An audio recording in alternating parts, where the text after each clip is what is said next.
Welcome to Meadowbrook Memories Podcast. I am Jelly, otherwise known as Glacier Prince, and my co-host is Hitchcock, otherwise known as Alfred Henry. Our mission on this podcast series is to explore the stories behind the magic that was created at Meadowbrook.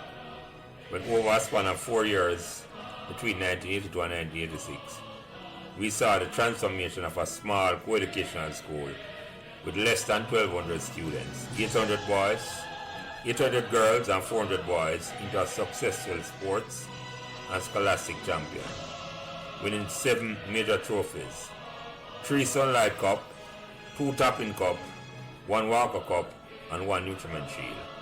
And to crown these achievements, Meadowbrook also produced 2 Rhodes Scholars, Cavell Creighton in 1987 and Andrea Wright in 1989, both graduates of Meadowbrook in 1983. In this podcast series, we'll be speaking to persons, both males and female, who were actively involved in this incredible journey, along with friends and staff at Meadowbrook, which inspired the environment which created this golden era. We hope you enjoy our discussion. Please give us as much support and encouragement as you can on whatever social media platform you are listening. Welcome and thanks for joining us. All right, ready? So remember to like, share, and subscribe these Meadowbrook Memories podcasts so neither you nor your friends will miss another Meadowbrook conversation. Thanks. Go. Today is Saturday, July 8, 2023. And welcome back to another conversation about Meadowbrook Memories. Me as usual, Jelly, our Glacier, our Lance, our Prince, and by now you know say any one of those names will do. Joining me as co-host today is the one and only Margaret Livermore, who has given me tremendous support behind the scenes, and she's mainly responsible for most of the young ladies who have joined the Meadowbrook Memories conversation. And today, because of Margaret's hard work, 5 Brookis beauties were inspired to join the conversation one time. So you must go back and listen to Margaret Meadowbrook Memories in her own words on episode number 22, and make sure you like, share, subscribe, and hit the notification button while listening to Margaret's Meadowbrook Memories. Our first guest tonight started Meadowbrook in 1982, and she played netball and was part of the cheerleading team of Wardhouse, and she also represented Meadowbrook at Girls' Champs in the 100, 200, and 400, and as the anchor runner in the 4x1 relay and in long jump. Our next guest started Meadowbrook in 1982, was head girl, part of the debate team, cheerleading organizer, the cadet force, and a proud member of Gartrour who majored in science up to 5th form and transitioned to business in 6th form. She was also part of that great girls group known, as she say, the Stray Cats posse, and I spell the cats because I don't want nobody mix it up, CATZ. Our next guest started Meadowbrook in 1984, played softball and netball, and was a proud cheerleader for Saunders and was prefect in lower 6. Our following guest started Meadowbrook in 1982, and the best way I can describe her is that she was a superwoman because she ran the 100 meter, the 200, the 400, the 800, the 4x1 relay. She was cheerleader for Wardhouse with Saffron Ramsey, that angelic soul, being coach of that cheerleading squad who is no longer with us. She was also a member of the debate team, was a Lance Corporal in Cadet Corps, played netball, prefect, member of the student council, junior achievement, junior JCs, and the Key Club. On the see why I never joke when I say this lady is a superwoman. Our last guest left Meadowbrook in 1989, and she described her time at Meadowbrook as the best thing ever happened to her. And she said she did not realize how fortunate she was that she ended up at Meadowbrook. So Meadowbrook Memories, welcome. And I'm going to start from the first one I'm going to introduce. Olivia Napier, and I hope I pronounce your name properly. Fix it for me if I don't. Sterling. Kim Edwards Hamilton. Debbie Ann Mclean. Tania Francis. And Michelle, she said Ogilvy, but she's Michelle Guy. She have to explain that to me. So, Olivia, you introduce yourself first, and then Kim, and then Debbie, and then Tanya, and then Michelle. Go ahead, Olivia. Introduce yourself first. Well, I'm Napier Olivia Sterling. I'm known as Sterling, but my that's my maiden name. But my married name now is Paul. I went to Meadowbrook 1985 to 89, I started in sixth form when I attended Meadowbrook. Yeah, Oh, you that's actually started in sixth form. Oh, I didn't know that. Okay, no, I nice. started in second form. Second I form. didn't start Okay, yeah, okay, second okay. form. So I started 85 to 89. Okay. Yeah. Oh, that's why that looked like a short time starting in second form. Okay, nice. Correct. Yes. Uh, I mean, my time at Meadowbrook was, let me tell you, I was telling Tanya today that if we could go back, I would, those are the years that I would go back to. It's my high school in Jamaica because I did high school here in the US and it wasn't good at all. Different. Yeah, it was different. It was a culture shock for me actually. Yeah, Um, doing high school in Jamaica, I would do it all over again, yeah, my to be biggest honest. regret when I come here for carry my children them out of the school system in Jamaica for come here come go to school. I agree with you. Uh, Right. so Kim, is you prefer Kim or Kimberly? First of all, Prince, thanks for having us and thanks for having me. Kim is fine. I go by so many variations of my original name, Kim. But yeah, Kim is great. So I obviously most people know me as Edwards. Hamilton is my married name. But I also went to Meadowbrook between 82 and I'm going to say 88, 89 because oh my god, it's been so long. Sometimes the years elude you, right? But Mm-hmm. yes, I went to completed fifth form and then I went to sixth form and I was head girl in 88. I know I served with Uri White and my sidekick at the time was Lisa Campbell and Raj Mason was the deputy head boy. And why do I remember these things is because so grateful for Tanya a few months back, really insisting that I go to the anniversary or the function that they keep with the New York chapter. And it was really a great reunion. And it's like, it's like riding a bicycle, right? You see people and you go right back to the drawing board. So yeah, we can talk more about, my time at Meadowbrook, but it was really some formidable years, and you don't know it until you reflect back and you realize how much the institution has served you well. So that's my introduction. Thanks again for having me. Yeah, man, you're welcome. Thank you. And Debian, you prefer Debian or Debbie? Which one you prefer, McCall? I prefer Debbie. Okay, nice. Okay. Mm-hmm. Okay, so I'm Debbie and Mclean, preferably Debbie. I went to Meadowbrook in 1984 to 1989. I graduated and then I spent 1 year in lower six.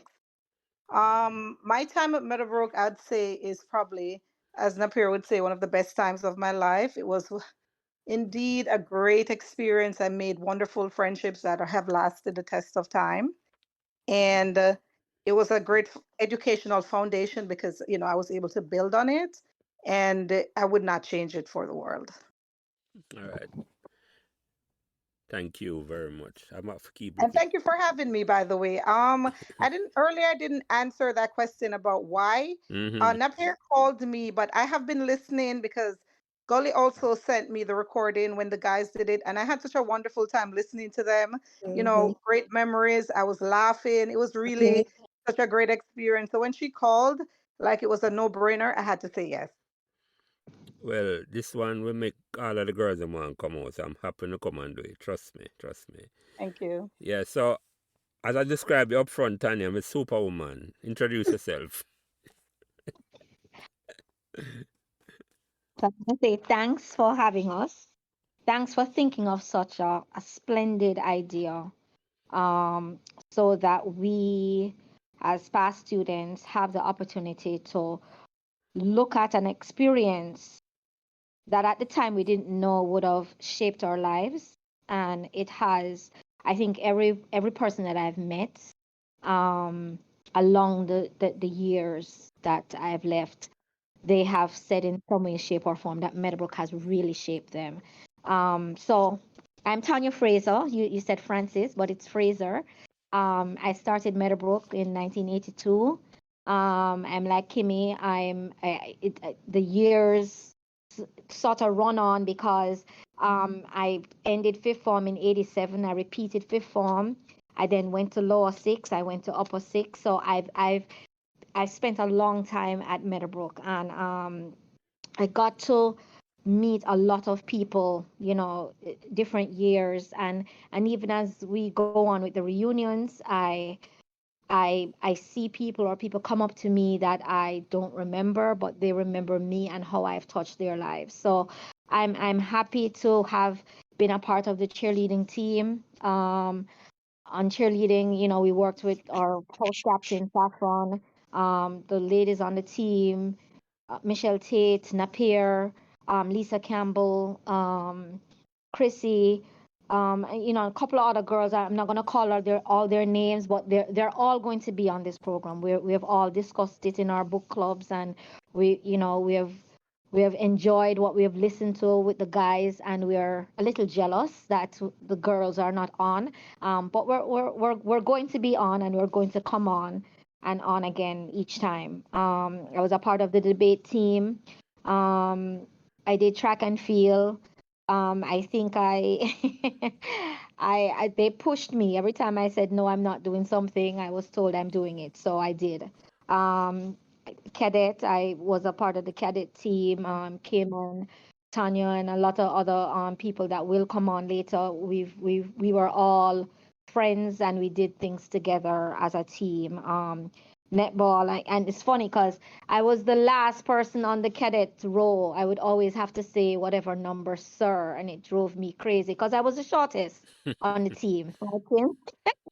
Um, same thing for netball. I was the shortest, and wherever they put me, I'll just go because I just listen to what they tell me to do. Junior achievement, junior JC's key club. I didn't realize how those groups, those companies, those organizations would have formed my life until now that I'm an adult, now that I'm a teacher, now when I tell my kids you have to be a part of junior JCs because I was a part of this organization when I was your age. So to see that these organizations have shaped me and is still there shaping young lives, it really tells me how much Meadowbrook was a part of what the real world is all about and how it really shaped us. I'm going to bring up something that Olivia didn't even talk about just now. During all of those different things that I worked on at Meadowbrook, I was able to plan, organize, and be a part of the judging of the Miss Meadowbrook competition that Napier was in, a couple years back when we were growing up. I used to break dance with the dancers, Richard Lauder, Joma Palmer, Dwayne Johnson, Mark McKenzie, Mark McHale, and I'm sure I'm missing other people's name. Kim used to be on the team too, and I mean, we all enjoyed our childhood or high school years, and I would not have traded it for the world. And the funny thing is, I remember when I did my common entrance, Meadowbrook was not a school that I picked. It was not on everybody wanted to go to Holy Childhood or Immaculate or some other school, and I was home in tears, and my family came home and said, you passed," and I said, "I didn't say my name." Well, They said, "Oh." we're going to get to that, Tanya. That's the first question, Tanya. We'll see that for the first question. We're going to get to that. That's actually the first question. Let Michelle introduce herself. Michelle, Okay, yeah. introduce yourself, Michelle. Good night, ladies. Good night. Thanks for having me. Thanks for having me on your show. It was actually Napier that had called and asked me if I wanted to be on the podcast. So my name is Michelle Ogilvy, but in school I was known as Michelle Guy Ogilvy. You said you wanted to know where that came from. That's married. That's my married name. Oh, you were Michelle Guy at That's school. why I was Michelle Guy at school. Okay. I left. I left Saint Cecilia Prep. I passed for Meadowbrook, and just like what Tanya said, Meadowbrook was not on my list to go to that school. To be honest with you, I think I had picked like Immaculate or one of those schools to go, and I ended up at Meadowbrook, which was a really good thing. I was in the year with Debbie. I was there from '84 and graduated the same '89. Debbie, you and I were in the same class in first form. I was in 7-2. You're in 7-2, right? I think I was in 7-2. I was with Gully, Michael No, Edwards, rest his no, soul, I wasn't in and that class. those guys from that No, I era. wasn't in But that class. But it was yeah, no, we were probably in 7-4. I think yeah, I wasn't in that class. I was in yeah. okay. hmm And We then knew each other from Carleen, first form. huh? But we knew each other from first form. Right. So yeah, Meadowbrook was a great it turned out to be a good school. I really enjoyed all my years there, and Yeah, no man. regrets going to Meadowbrook at all. Well, get tonight, So man. Well, get tonight. Got the first question I ask everybody who come on this program, you know. And I'm going to start with you, Olivia. Most of the question I'm going to start with you. Did you choose Meadowbrook or Meadowbrook chose you? To be honest, I would say both, and let me explain to you why I say both.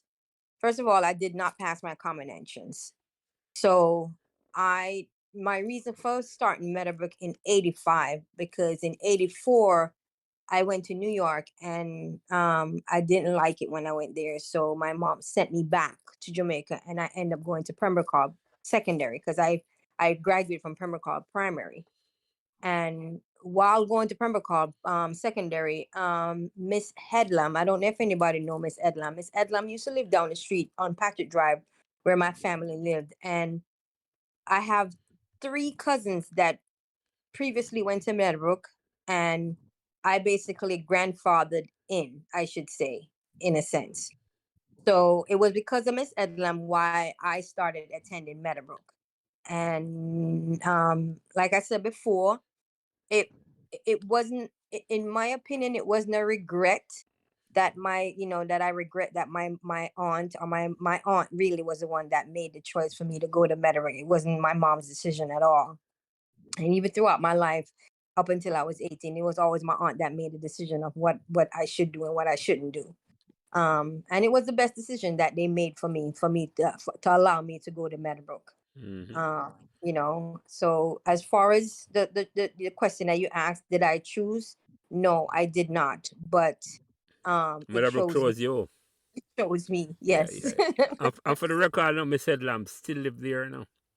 Yes, she does. Yeah, Because man. when we went to the reunion in Jamaica a couple years ago, I had an opportunity to, and it brought tears to my eyes because when I saw it, knowing, and she remembered me. That's a funny thing, I don't know if she remembered me or she remember Miss Jackson's niece, because a lot of people that my name is such a unusual name, so everybody will know Napier, Mm-hmm. but she literally remembered who I was, and Mm-hmm. she remembered what she did for me and all that stuff. So that was I appreciate that. I really did appreciate that for her. Yeah, and I've been trying to make some effort to get her on the program. I was trying to work through our son and not giving up at all. We're close to doing it. And I love to get her story because she has been at Meadowbrook from the 1960s when my sister Exactly. when my sister went to Meadowbrook in the 60s. My sister started Meadowbrook 1965. So yeah. So thank you, Olivia. Thanks for that. Kim, did you choose Meadowbrook or Meadowbrook chose you? Well, I guess it chose me, right? Because as I said, I'm going down some serious memory lane, but I do remember, I think choosing Immaculate and I think the Queen's High School. But I went to St. Richard's Primary, which is not so far away from Meadowbrook, right? And I guess, sometimes logistics just allow you to just segue into the school. But as I had no regrets either.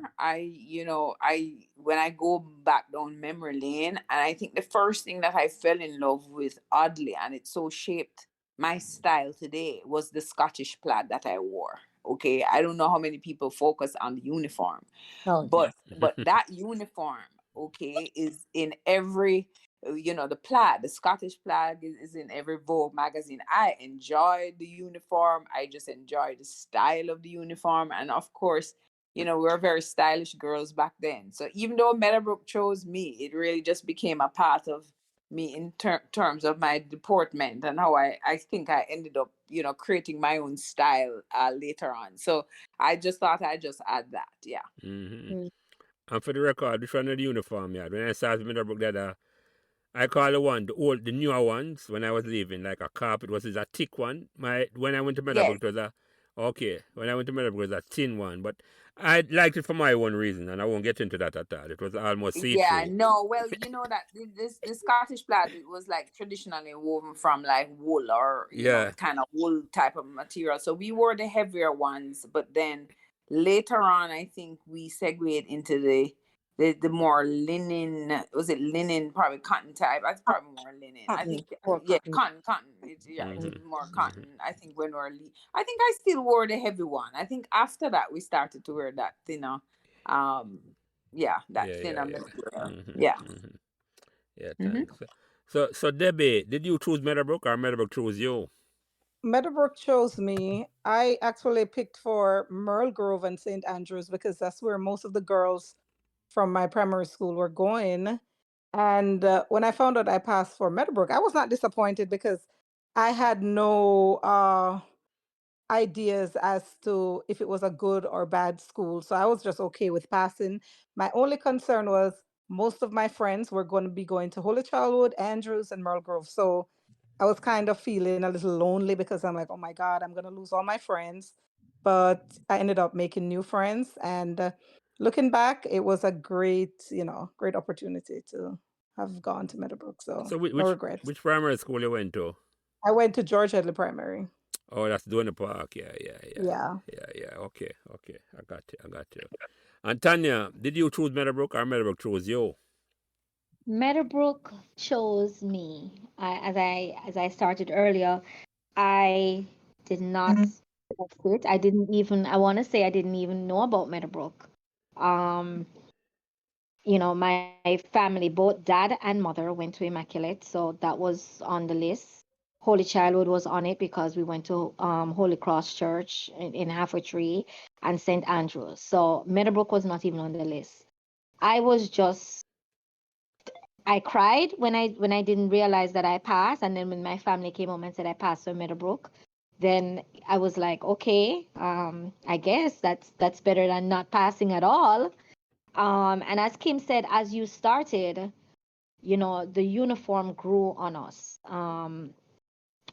To this day, I still have clothing that I wear that has that plaid.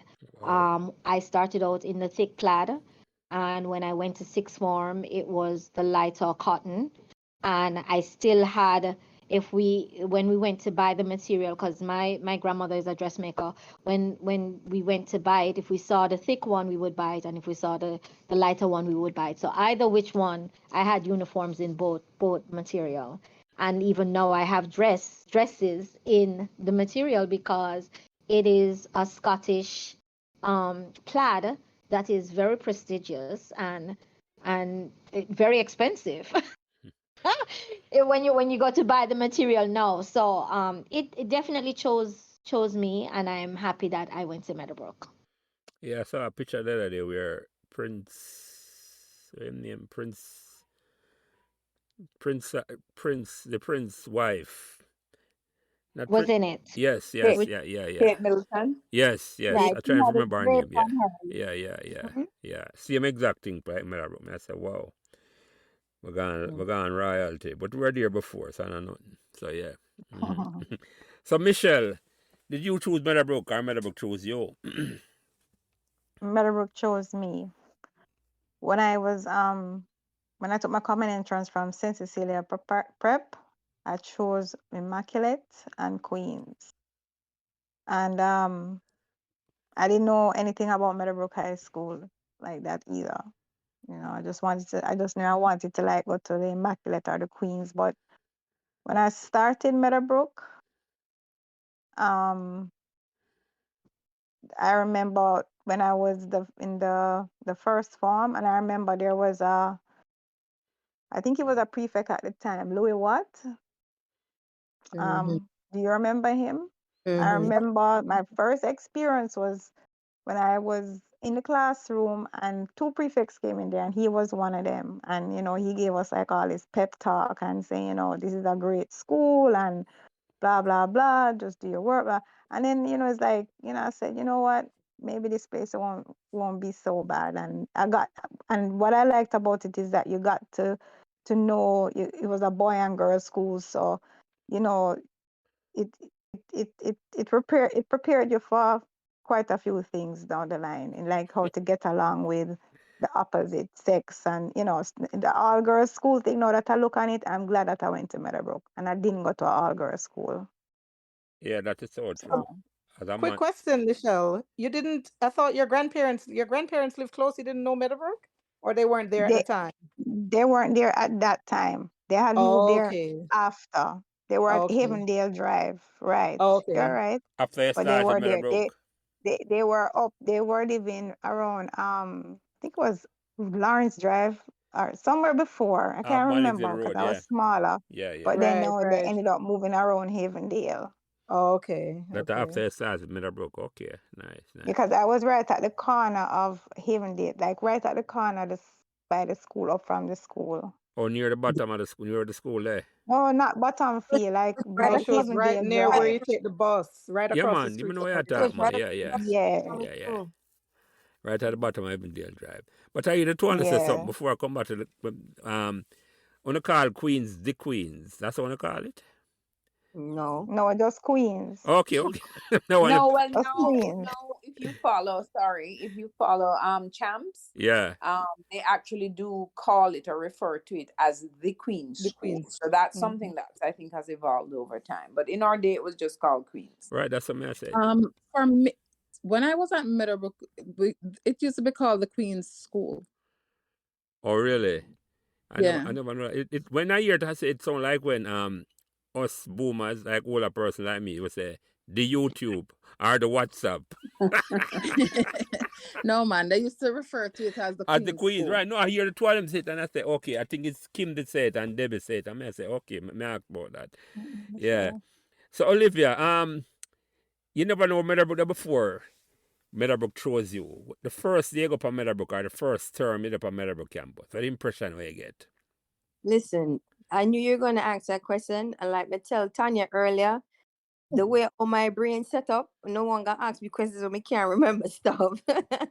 But it's funny, and I'm trying to listen to everybody else, and then once they say something, then I will remember. If I was to honestly tell you, and I'll be lying. If I was to honestly tell you that I remember the first day that I started Meadowbrook, I'd be lying to you. I don't remember. I honestly don't remember, but I do remember this. Throughout the time being at Meadowbrook, you have the fetes, Mm-hmm. you have the competition with the cheerleading, the talent shows that we did with the dances and stuff like that. Mhm. I played an important part on the track track and field, because I did 100, 200, 400, 4x1, long jump. I did netball. I mean, I did quite a bit when I was there. You know what I'm saying? So those things I remember. But to say, even when Debbie and Michelle was talking about 7-4, I don't remember that part. I knew I started Meadowbrook in second farm, and that's it. And I started there 85, but I don't remember what grade or what, I don't remember all that stuff. It's kind of, Let me help you out You're a bit. getting old up here. Let me ask you a question. Let me ask you a question in a different way. When you first remember Meadowbrook, what you first remember about the campus itself, or it look, or the feel of the place? I love the color. That royal blue, that blue and the yellow, that I love the color. And when I remember, I'm trying to remember when I remember when I got there, that one principal, the black lady with the low haircut, I forgot her Miss name. Headlam? McClellan? Pano? Miss Yeah, McLennan? Lana? Miss McLennan. that, yeah, McClellan? with Mclean. Yeah. Yo, that lady did not joke. She was, and the funny thing is, I think because she knew that I did not, I wouldn't say paid away, but I didn't pass my common and should go to Meadowbrook. So it was almost like this lady picked on me. Like, I couldn't, I'm like, I thought I had the right to be there just like everybody else, you know, but it's almost like because Miss Edlam was the one that got me in, she pushed for me to come to that school. I mean, really pushed for me to come to that school to where, like everybody else said, they passed the common entrance and Meadowbrook was where, they end up.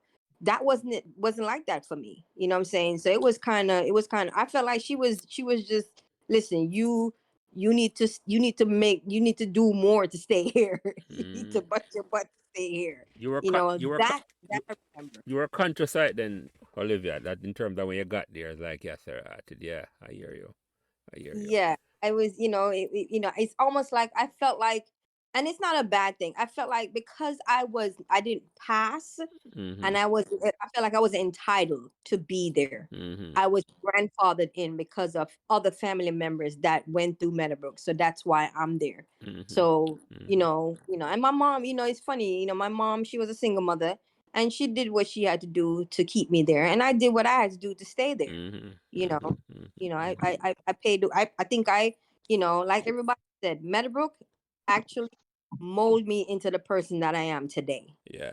And by the way, did you know her nickname, Miss McLennan? No, I don't remember. No, her name was Spanner. Well, that different derogative earlier, but we don't use that here Oh, at it all. was okay. Yeah. Spanner, and you know what? She embraced the name afterwards, and a teacher came on and said, Miss Nevins, I don't know if she was there while you were there. And she said, Miss Spanner called her officer. I said, yeah, they call me Spanner because I tighten up things around here. Yeah, man, that lady she was no joke, man. Yeah. She was no joke. No joke at all. Yeah. So, Kim, the first, I don't want to say the first time, I don't like ask a question away. What the first memory of, what the memories you have of Meadowbrook in the early days, the first year, the first term, the first day, if you remember, anything specific that stand out? Well, it's so funny. Just I recall I've not been back to that high school in decades, okay? But I just like the first time I was there. I don't remember the first day, but I remember myself in first form. I literally remember having to pass Spanner's office. And so first of all, when you walk into the school and if you come late, that gate lock, okay? That very high gate. And I just thought about how enclosed the environment was. And if I can run my mind through every section of the building, even now, coming in, you have the assembly hall, then you have the office, and then you have the netball court. You have to walk through the corridors. And when you walked along the corridor just to turn into the building, that my first class, the first form class, I don't remember. I think I started, was it 7 or 2? And then I went to the 1s, right? But immediately in front of that classroom, I have a very vivid memory of a green space. I think over the years, they probably transformed it to something else. But In I just front of the remember, first one block, Kim, it's yes, still there. It's yeah, still there. oh, well, see, I'm telling you that I've not been to that school in decades. I can tell you where the chemistry lab was. I can tell you where the home economics center was. I know where the bathroom was. I know where the field was. But you know what struck me? I don't have logistically in terms of the design of the school, unless you are a really sneaky student, you could not escape getting back out of that school without passing Spanner's office, because she she was so positioned where her windows were always open and she had a good angle of anybody coming in and out. Okay. Yeah, and I mean, probably we'll talk about it if we have the time. But I told you about being part of that Stray Cats posse, and I think at the time my mother bought a jacket. I don't remember if it's like, I don't know why $500 was in my mind. We spent so much money to buy that jacket, and Spanner saw that jacket, leather jacket that we all had with Stray Cats at the back, and she did something like this. Come here, you take off that jacket, your favorite duppy. I remember that so well, and I lost that bloody jacket, and I had to go home and tell my mother that I lost the jacket because we should not have been wearing it in the middle of school, right? But so many interesting memories. As I said, the structure of the place, I really remember very clearly. I was also in cadet, so we spent a lot of time, I think, when we did some cadet camp or whatever and spending times in the classroom. So I was really very familiar with the structure, the building, and all the activities there. So, you know, that's the impression that I have, even decades after. I can walk through that school and I can tell you where things are located. And you have never been to the campus before? No, what you mean? I mean, I'm saying I've not been there No, in not decades. since I think the first time you went there. You never know where it was. I've been there before. No, so I lived in Queensbury and I went to St. Richard's Primary. So I knew the vicinity. I knew the vicinity of Meadowbrook High School, but obviously never been inside the school until my mom had dropped me there the first day. And then I was on my own. I live at Pembroke. I know you're there at Queensbury. So walk the same road to come on Meadowbrook. So yeah. And by the way, you said something about not being able for that spanner eye when you're on the campus. Dante was on the program recently and he came close with me a number of times and I must say sometime for trick spanner, he give somebody in bag. Because she just mark him off in bag alone. Yeah. She had a very keen eye, you know. Yeah, she did. Like I said, she had the Oval Office. Yeah. The Oval Office, everything was oval. Yeah. So you, Debbie, you never know where Meadowbrook was before, or did you? And what impression you get if you remember back what impression you get of Meadowbrook the first time you remember I think about it? Okay, so for me, I came from a small school. It was just one building. So here am I going into this big school with all these different buildings. So I was a bit intimidated because, you know, being a 10-year-old, you're like, oh my God, I'm going to get lost.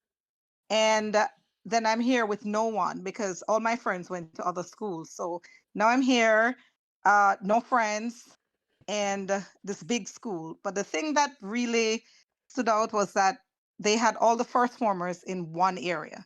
So that made me feel comfortable because we were all together, we were all new. And to me, it was like a safe space. And I remember it clearly. You had 7-1 and 7-2, which were a little bit elevated, and then a few steps down you had like all the other 7 grades, so we were like, it's like a little L. And then you had like that open green area, like there were 2 open green areas, one in front of the 6th form block and then there was one like near to the bathroom area. So I remember that clearly. And during those early days we formed friendships. I remember all my friends from first form. I remember Natasha, Karen Case, Beanie Bird, Kerry, which is Michelle's sister, Kim. And then you had Orville Powell, Derek, Randolph, and Norris. And funnily, we all lived in the same area. So we'd walk home. We would walk home every day together, and we would just branch off. Each person would just branch off as soon as they got to their neighborhood. So the first year in Meadowbrook to me was probably my best year because it was just so innocent. And, you know, it was like we were just fresh and ready to learn and ready to form all these friendships and these bonds, which we did. And you pretty much formed groups that you maintained. Sometimes they were dissolved and you had to find new friends. But for me, I pretty much maintained my friendships with the people who I started with. And yeah, the first years were, to be honest, initially intimidating, but then, you know, you found your way. And what year you were? You say walking home. What year you lived in at the time? At the time, I lived in Three Oaks Garden, which is, so what we did, we walked through, we went down Meadowbrook, I think Meadowbrook Avenue, and then Natasha was the first one to branch off because she, as I said, she lived near Saffron, which was at the end of that avenue. Yeah. And then we went through, what's that area? You and then we passed the bakery. Remember that bakery? Purity, I think it was Purity. Purity. Valentine Garden. Yeah. Right. So we walked through that area. Then we went out on, I think that's Malines Road. And then Randolph, I think, lived in Pembroke Hall. So he branched off first. And then me and my friend Natasha, we branched off right at Three Oaks Garden. And then Orville and Derek, I think they lived down on Malines. So they continued down. So that's how we did it. And we did that for an entire year. We never took the bus. We had money to take the bus, but we didn't. That's a long walk. And it was just so much fun, just walking and talking and getting to know each other. Yeah. And I mean, to this day, we're still friends. Randolph is in Canada. Every now and again we talk. Orville, I still talk to. Derek is still my friend. Natasha lives here in Florida. We're still friends. Carrie's in Barbados every now and again, you know. So it's you know, those early days were really, to me, it was my best year at Meadowbrook. And Spanner, she intimidated me as well, but I was very fascinated by her. And one of the things that she said that I've always remembered is man can do what man has done. And it always made me feel like I could do anything. She would, yeah, she would always say that. And it always made me feel like I could do anything. Yeah. Spanner. So, Yeah, she did that to everybody. She had a yeah. different way for doing it. Like, yeah. I know Yeah, exactly. and it stood out because saying that to a young girl, it made me feel like, oh, really? So if he did this, then I can do it. So I've always walked through the world thinking that I can achieve anything, I can do anything. It doesn't matter, you know, my beginnings, it's ultimately where I'm going. So, you know, I think that was like a big deal for me. But in the beginning, as I said, intimidating, not sure where you're going, what you're going to be doing, but then, you know, you found your way. And I think Meadowbrook created that environment where you could find your way because they structured it in a way that you were together, you know, and, you know, as I said, they had prefects and, you know, everyone was friendly. It was a great campus. I don't think, you know, it was like my son went to high school here and, you know, the bullying and all that. We did not have that. I did not experience that. Yeah, I experienced that high school here. I experienced that here in high school when I came here and went to high school here all over again. I experienced.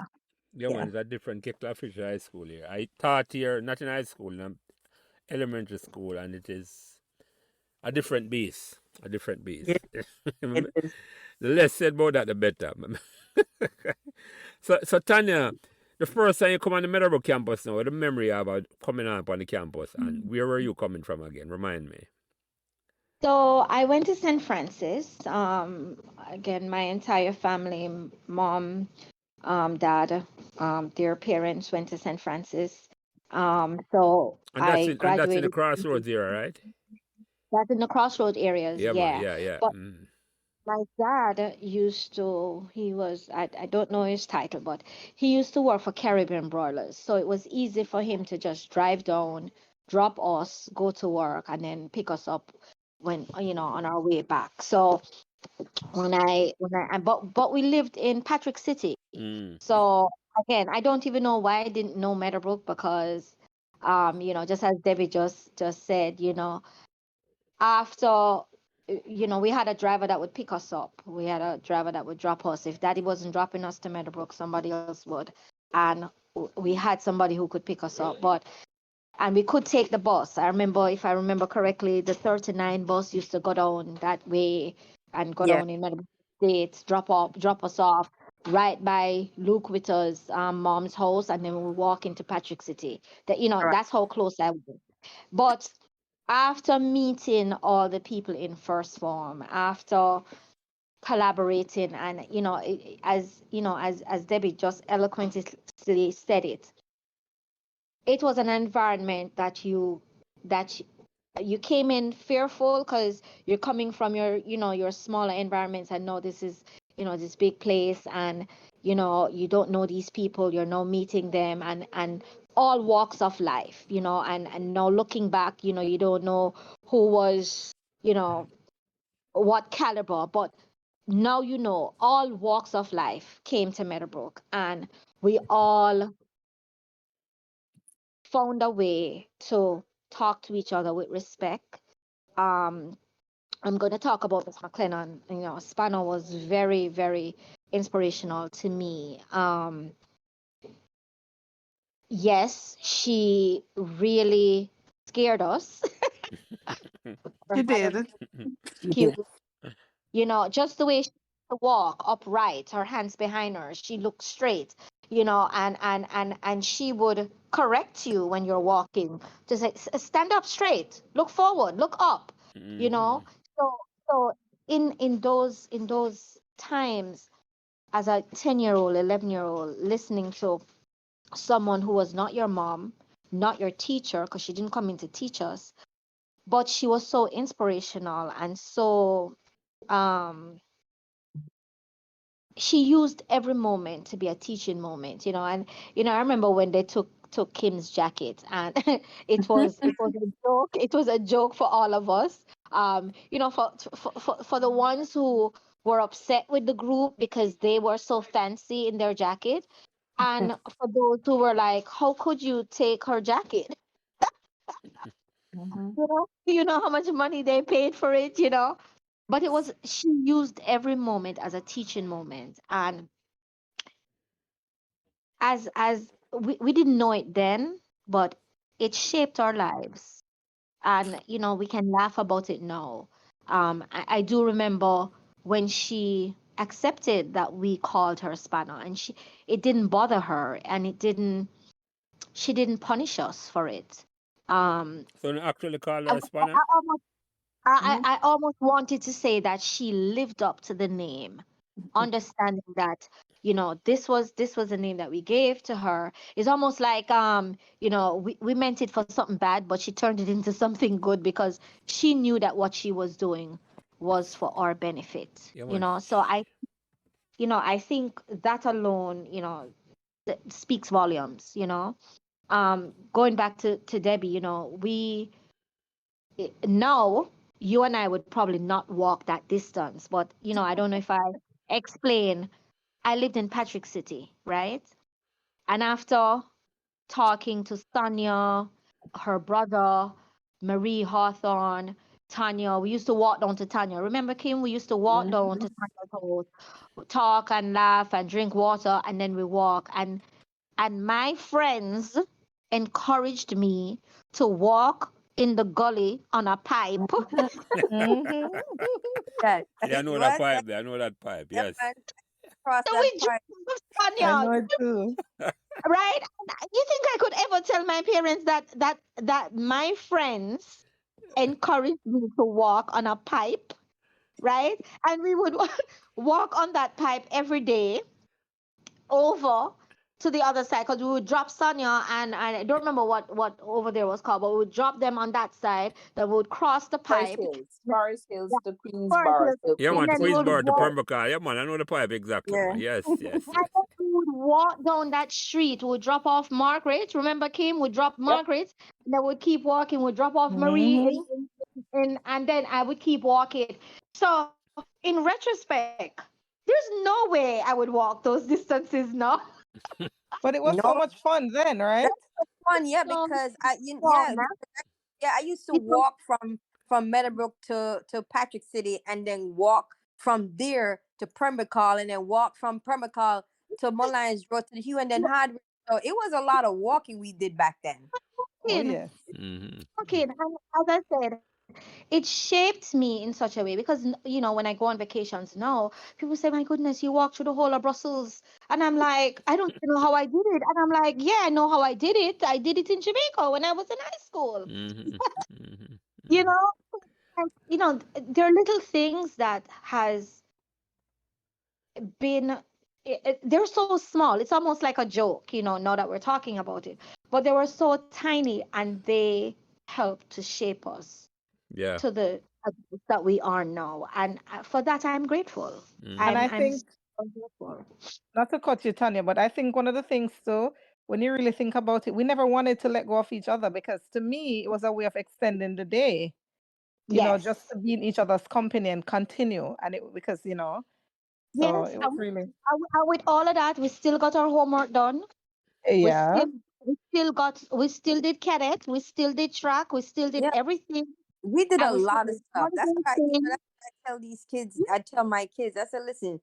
I tell my younger son the other day. I was telling him. I was like, do you know how much subjects I did when I was in high school in Jamaica? I mean, come on. You guys only do what, 5, 6 subjects a day? I did And they can Mhm. have it. I did 14 subjects plus. Granted, I wasn't working like he was doing 2 jobs and stuff, but I was doing a lot of subjects plus I was doing sports.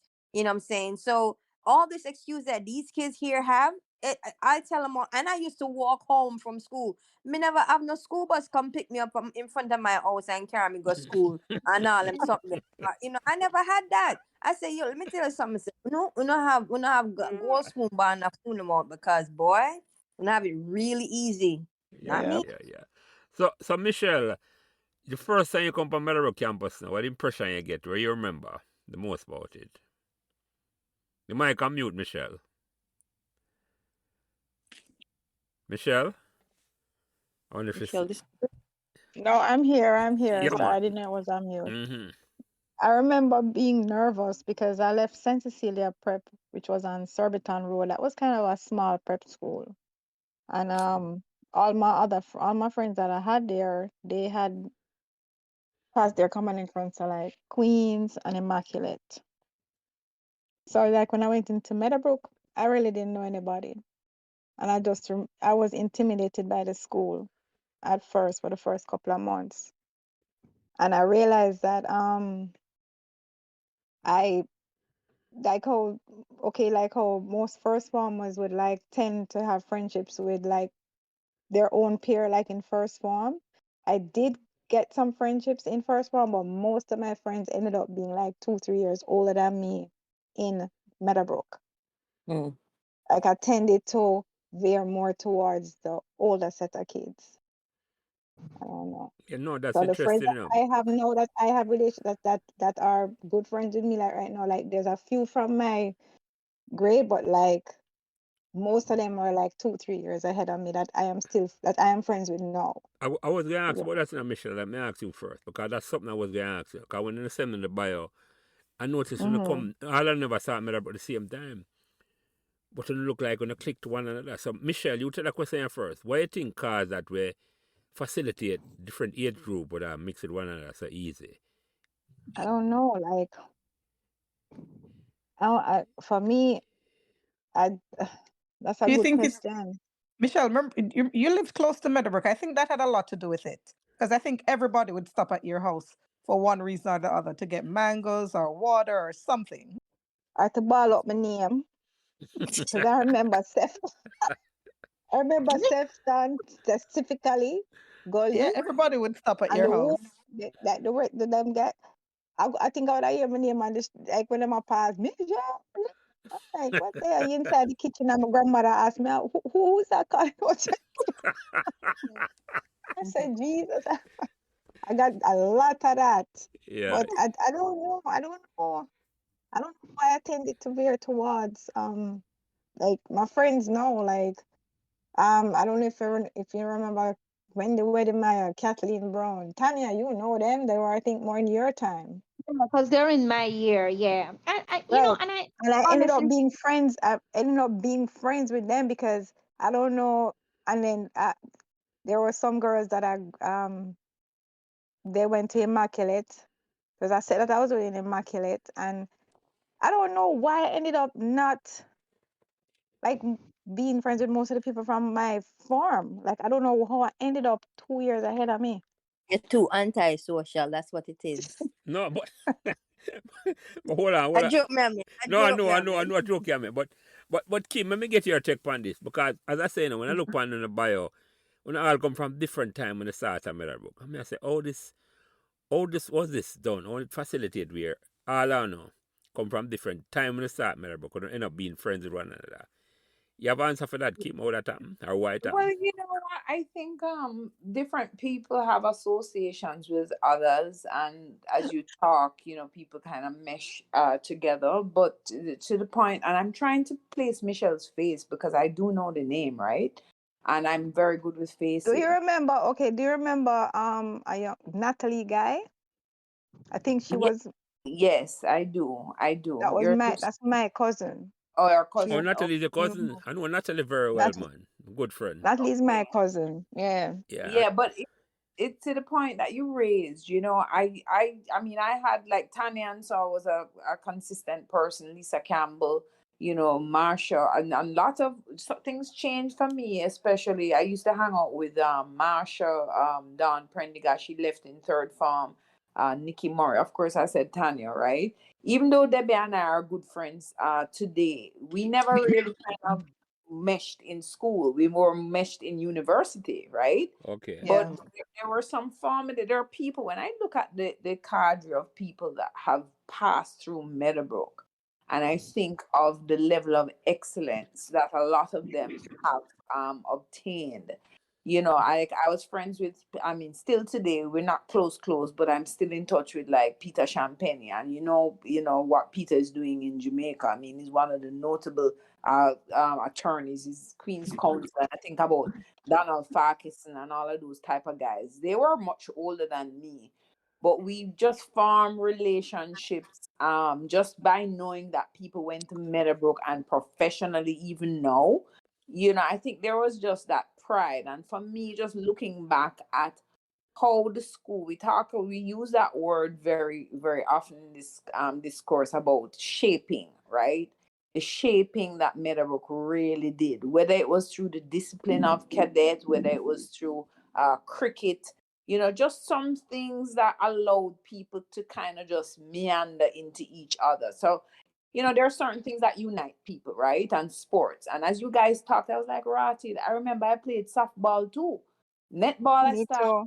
I wasn't really Yeah. good at netball. I was good at softball, but my mother stopped me from playing softball because somebody lick a ball and it landed straight in my head and I fainted on the field. Oh And my God. yeah, and from that she said no softball, because even though it's supposed to be softball, it's a very hard Yeah, ball the when it ball hits tough, you. yeah. Tough like the cricket Yeah, Yeah, it's but ball, very yeah. I hard. formulated friendships through playing softball, as I did with netball, as I did with cadet. And I just have to, in this conversation, talk about this guy named Clive Levy. He was not from the Yeah, school, but he was very very. pivotal Yes, Clive in who? that my Repeat his life. name. Clive who you Okay, said, Kim? Clive Clive Levy. Levy. He was a He very. brought, What Mm-hmm. yeah, part he of the brought that cadet? whole cadet. He came from Up Park Camp, and I think was No, it's very a Meadowbrook old boy now. I know Clive well enough. Yeah, well. To this day, Clive calls me his daughter and he reach out to me. And I think because of him, it really helped Raj Mason formulate even, segueing into the army.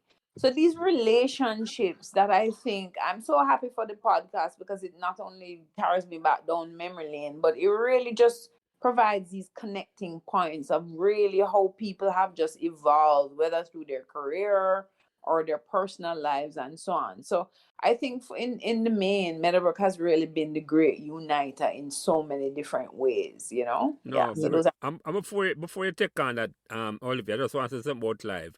Clive came from Camperdown to Meadowbrook in a fifth farm. I think I like 2 or 3 years in spent at Meadowbrook.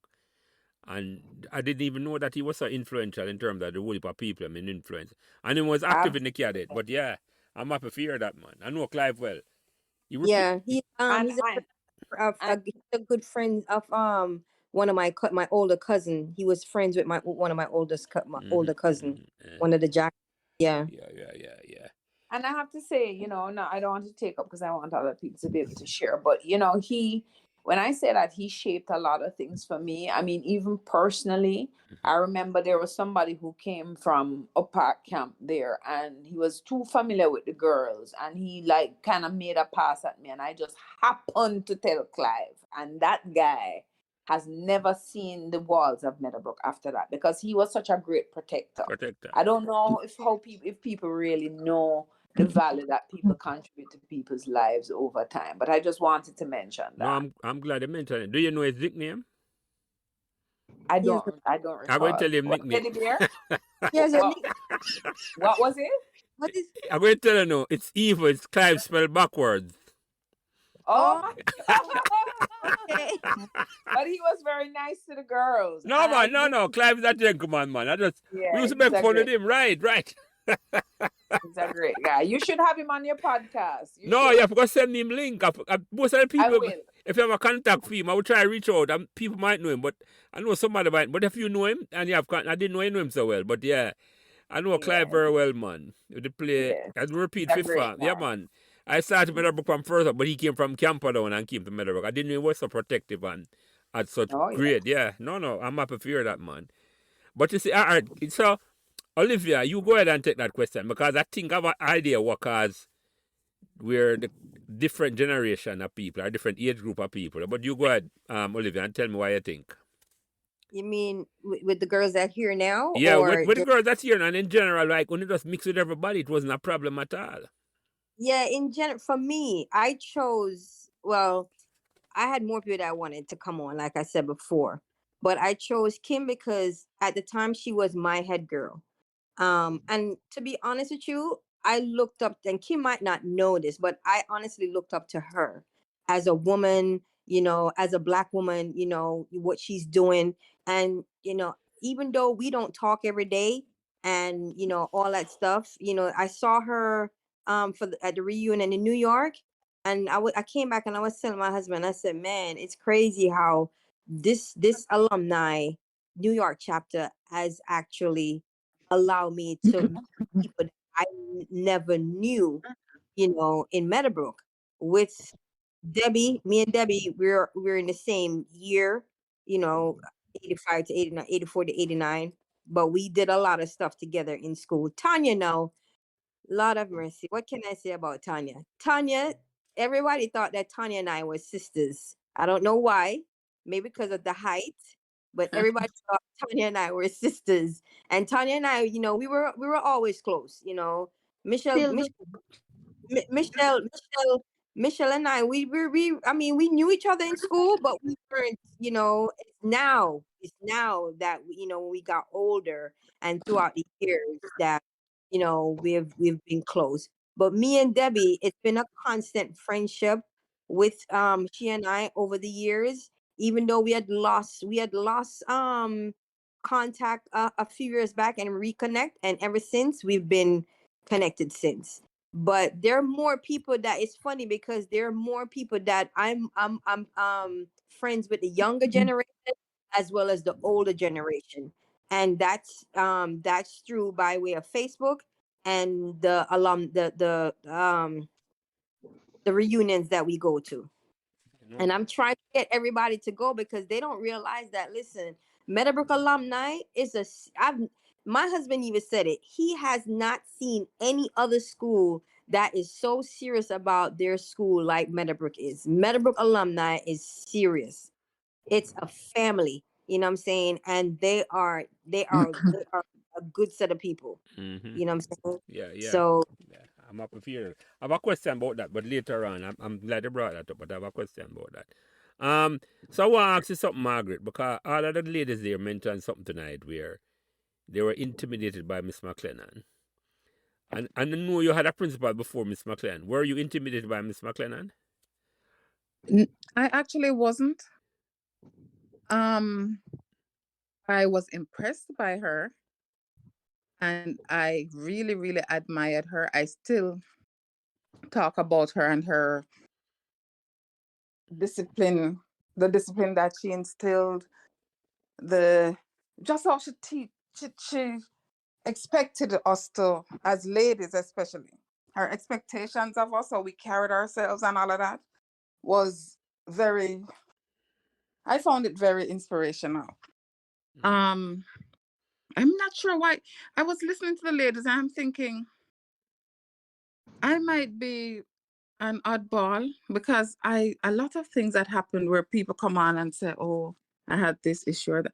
I just went in, even in first form, I didn't feel intimidated, didn't feel uncomfortable. I just went in and expected things to work, and it just did. In terms of the question about how people from different generations click, Olivia said something just now about Meadowbrook, the New York chapter and the family atmosphere. mm-hmm. I felt that from I walked into Meadowbrook. Mm-hmm. And that was in 1978. I felt like I was at home and it was a part of my family. And I treat Meadowbrookians as such. If I meet you and you used to go to Meadowbrook, you're automatically family to me. Mm-hmm. Mm-hmm. And it just is. Not sure if it's because it was such a small school where everybody knew everybody and everybody was kind. Well, for the most part. Everybody was kind to each other and respectful of each other. I'm not sure if that plays a part, but it's just a family. And for the record, Margaret, I hear some Meadowbrookonians. I can't roll that off my tongue. That's why Antigua, when Sarge used that term, Brookis. That's why I call the show tonight, Brookis Beauties. If you go Meadowbrook, I call you Brookis. So yeah, I was Sarge use up that and say Brookis. If you know, because Meadowbrook is a brook it them said farm from. So yeah, I will see how that work and see. But yeah. Okay. Yeah, man. No. I trying to find a way that it's not so hard to remember. Meadowbrook is such a long word. We love it, but it's like we want a catchy thing to say. Yeah, we are broke now, so yeah. Yeah. So let me ask you a question. And I want to mix up the question in terms of walks first. That way, the conversation will flow a little better. Mm-hmm. And I start with you this one, Debbie. What's some Hold on, Prince. yeah, Can I just add something? This is Tanya. yeah, man, I go ahead. just want to add, just to the question that you were asking about why you think we all mesh from different eras. I wanna hone in on that because I honestly think that the dynamics had a lot to do with it. The fact that we had houses, red, yellow, blue, green. The fact that when we formed cheerleading team, it wasn't just one grade. It was you're a part of ward house, Exactly. so we see that you can dance, so we'll pick you from second grade and we'll pick you from third grade and we want a short person from first grade. So based on the dynamics, the different parts that was going on, if somebody did sports, you could have been in fifth form and you played with somebody in fourth form. You could be in sixth form and you played with somebody in third form. So because of the different dynamics of how it was set up, you get to sort of deal with different grade groups because that's how I that's how I found out I had a twin, Napier. We weren't in the same year, and somebody said, "Oh, you look just like so and so," and then I had to meet who this person, and when I saw her, I was like, "Sis," and to this day, when people see us, I mean, I was just telling her this week that somebody asked about my sister, and they saw a picture of Napier online, when we went to the reunion, and I laughed because my sister and I don't look alike, so I know they were talking about Napier. Mm-hmm.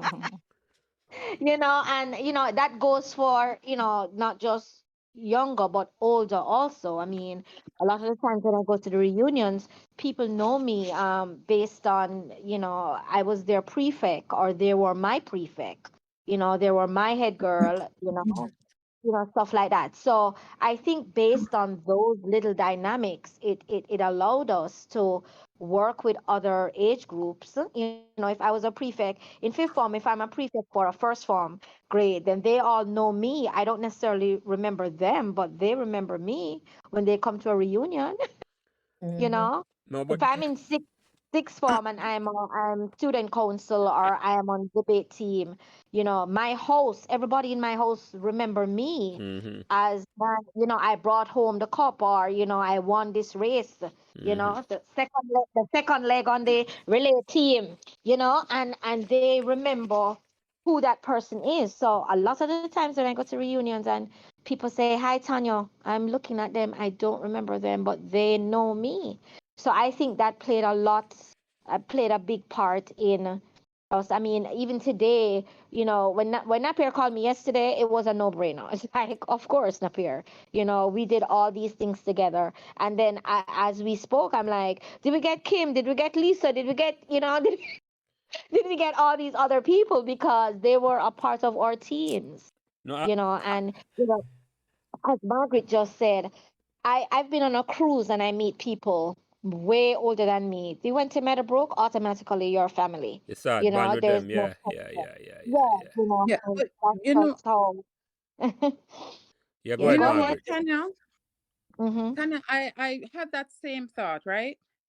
About the fact that when you have houses or ISCF and all that stuff, everybody, it's a melting pot. So everybody Right. gets to know everybody. But other schools have that same thing and they don't have the same Right. connection. That I was gonna ask that question, Mm-hmm. Margaret. Thank you. No. Yeah, because I have cousins and sisters and brothers and friends and neighbors who went to different schools. And to date, they still talk about is why one of Meadowbrook people so weird? Why am I still act like that? Why not this? Why not that? Because they don't have it. Yeah. I think there was something special at Meadowbrook. I can't put my finger on it. But Yeah. there was something special there when you got there. You felt like a part of something, and And that and feeling don't leave you. and I guess you're right. I guess for me, because here in Florida, we have the Florida chapters of all the high schools, and they have events. Some events I've gone to, and you're right. I think I don't know if I hear of people saying, okay, I'm going to Canada for a function, or I'm going to, New York for a function, or I'm going back to Jamaica for a function. But I do see other schools having stuff. I don't know how well supported they are. So, you're right. Maybe I don't know. Maybe it was the size of where we were, in our little neighborhood there. Because as I said, before I came to Meadowbrook, I didn't even know about Meadowbrook. And like I passed Purity, you pass all of that, but unless you go down that road, you don't even know that there's a school and a church down there. You know what I mean? Yeah, So yeah. No, no, it's fascinating listening to it now, 'cause I can relate to it now. But for me personally, it was through sports. And right, because I played sports and then we won, and then I know and them know me. I know it was because I know Raj, right? And Raj started Meadowbrook, I think, the year I was leaving. Is that I'm saying to you? But because the relationship with sports is a dynamic factor in all of this for me. But it's fascinating right. for you and I talk about it in other way as females. And yes, someone did play sports, but it's more than just the sports, as Margaret has said. Much more than the sports. I didn't realize the closeness in terms of say. And maybe them conversation will bring it out. We're searching for what the answer is. And I said, boy, if we can duplicate it, but it was a special bonding we have with each other. We're still sure. We're still sure and we're still Yeah, fit. we support. One of the things that I can honestly say, and like I said, my husband, he is really impressed with the fact that we all, as Meadowbrook alumni, we support each other. You know what I'm saying? If anybody's going through anything, we're there. It doesn't matter how far we live, or we are always there to support each other in some way, shape, or form, be it on social media platform or in person or by way of text or by way of phone. You know what I'm saying? If one of the Meadowbrook alumni student is going through something, and everybody else if other people here, they're gonna call and make sure, hey, you good, everything is all right, is there anything I can do, or whatever the case may be. And he's very impressive with that. He's like, man, it's crazy how you guys have this tight knit. It's almost like a family in a sense. You know what I'm saying? Mm-hmm. And and that starts from, you know, there. I have friends that went to Andrews and um what's the other one, Don Robin, whatever. And I can honestly say they're not friends with their friends that they went to high school with. You know Right. what I'm saying? But That's what Margaret was saying. So yeah, the same thing Margaret was yeah, saying. they're not friends with, and it's weird. And I even have I have three best friends. One of them she went to St. Hugh's, and I can honestly say she's not friends with the girls that she went to school with. you know Mm. we're still friends, and here it is, damn near 40 years later, and we're still friends. Right. Mm-hmm. Mm-hmm. Mm-hmm. Mm-hmm. And even the transplants, like Napier didn't come in first form. I hear other people say they left, they came back. Um, there were people who came in fifth form. There were people who came just for sixth form. I mean, Bobby Sinclair and I were good friends. Bobby didn't start in first form. Bobby came, I think, in fifth form from Campion, and then his brother came, Vaughn. And I Vaughn. mean, when I tell you that these people, even though they did not come from first form, as Margaret said, this bond, this family. I mean, I can call Bobby at a whim. I just sent my daughter to New York, and Bobby picked her up at the airport, and he's not flesh family, but he's a Medwork family, and he took her to my mom, and I didn't have to think about it. You understand what I'm saying? Yeah. And it is it as Napier says, I even have friends who went to other schools, Andrews, Immaculate, and they have come to my Meadowbrook event and call me and say, when is the next event I'm coming? But And then exactly. and they come to their school, and they have their school events, but they're coming to our events. So I mean, and it's that has it's, always, it's very when I lived in New York, my friends would come from other places, come to the Bronx for the football match, and then come to the barbecue, and then come back, and they went to high schools in Jamaica, and they're not this close. So I don't know. I think it's a fan of spirit. It's something special about us. Maybe It's something special. maybe the food from Pekka. Maybe a Pekka food. I don't know. It's something special about us. Well, what I do know is that a group of people, when they come together for an extended period of time, there's a culture that is formed, and apparently this is a part of our culture where we become family, and there's no getting rid of you. There's no getting rid of the friendship. There's no getting rid of the connections. Like, it's just constant. Like once you're visible, because some people you're not connected with them because they're not around, but once you're visible, once you're on social media, once you're on, any platform that you can actually reach out to someone, there's going to be a connection. And then you have people like, I must say, Napier, who she's going to keep you connected. She is going to call you and she's going to invite you. She's going to check on you. And, that makes a big difference. So I think it's a part of our culture that we created while we were at Meadowbrook.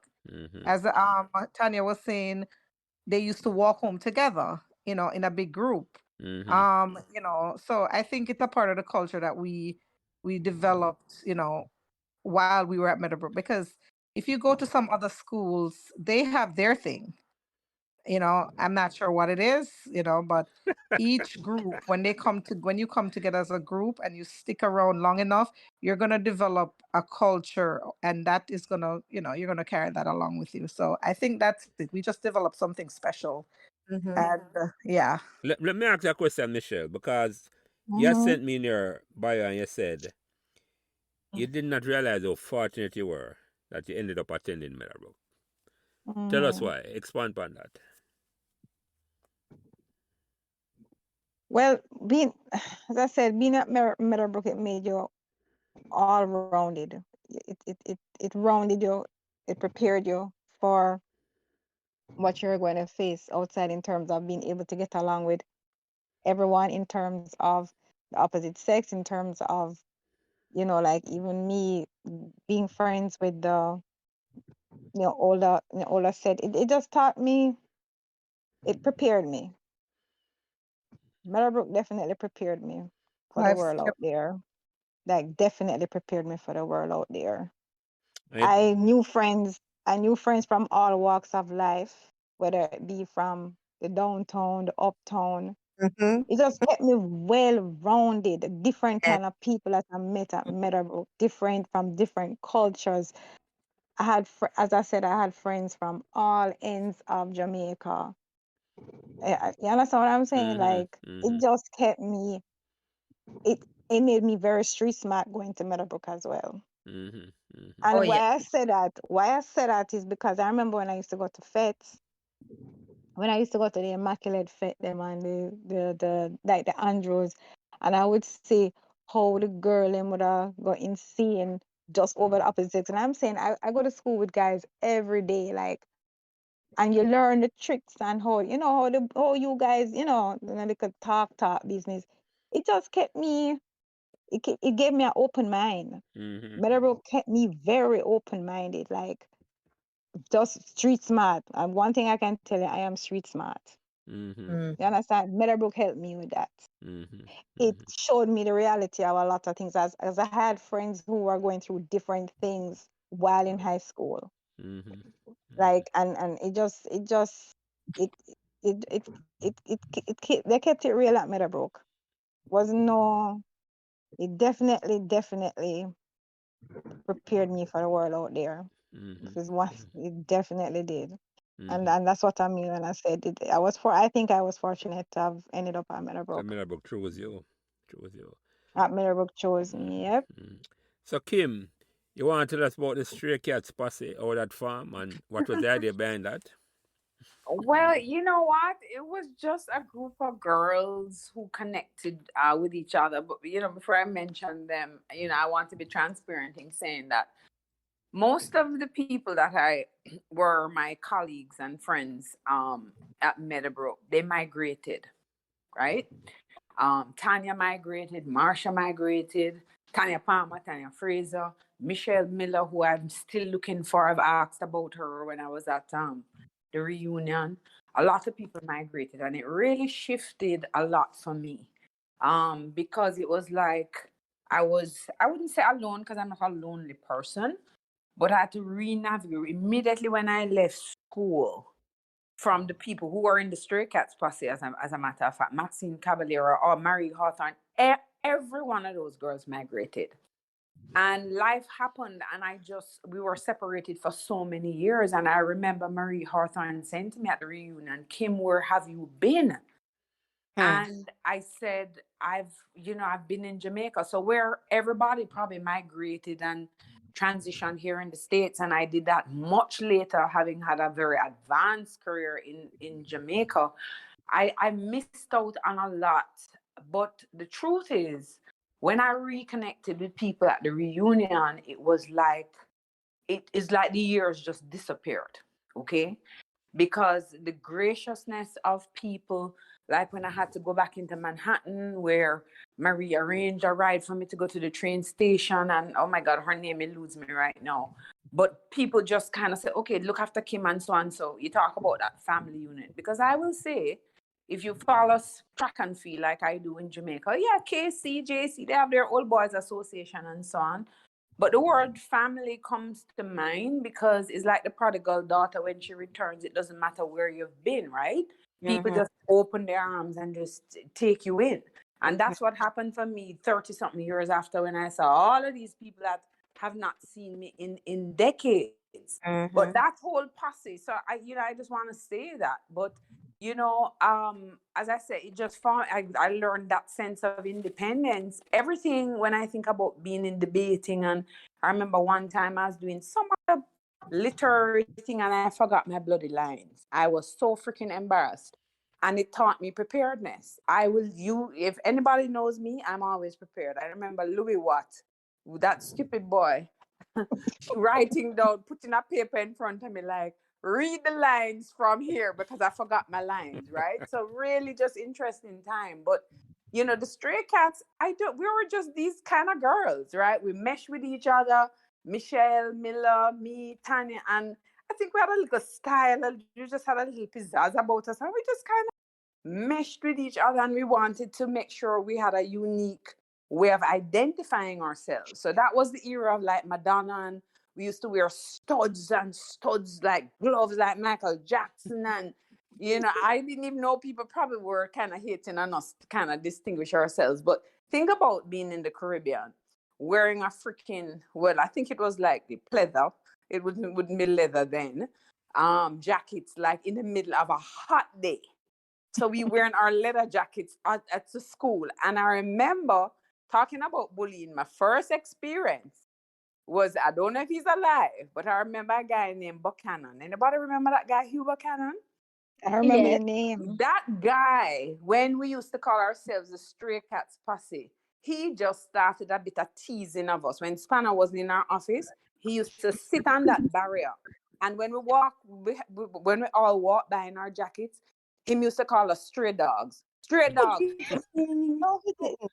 That guy started, there are just some things that stick out in my mind. And one day, later on, I accosted him. And I said, that's really just not very, very nice of you. And then he kind of stopped it. But it didn't dampen. We used to dress up like that to go to fetes. When we go and sing at barbecue, that was just our unique thing. So I guess we were just those type of girls, right? Mm-hmm. We just kind of meshed with each other, It was just a way to kind of it was just, I think, an extended form of how we just bonded as girls. And, some of those people I'm not in touch with today, unfortunately. I'd love to know where. I'm in touch with Marsha. I still talk to Tania every now and again. But Michelle Miller, I've always wondered about. Sonia Allen, I've wondered about some of those girls. So yeah, that's my take. I have a question for you, because I hear the passion all on for the school, and all on as me say on a real brookies and true brookies. But hear the question now. I'm gonna start with you to that question first, Olivia. And all on again think about it while she answer. And Sarah Franklin, Licopelli ask a question here. What you think can be done to make Meadowbrook alum want to give back to the school?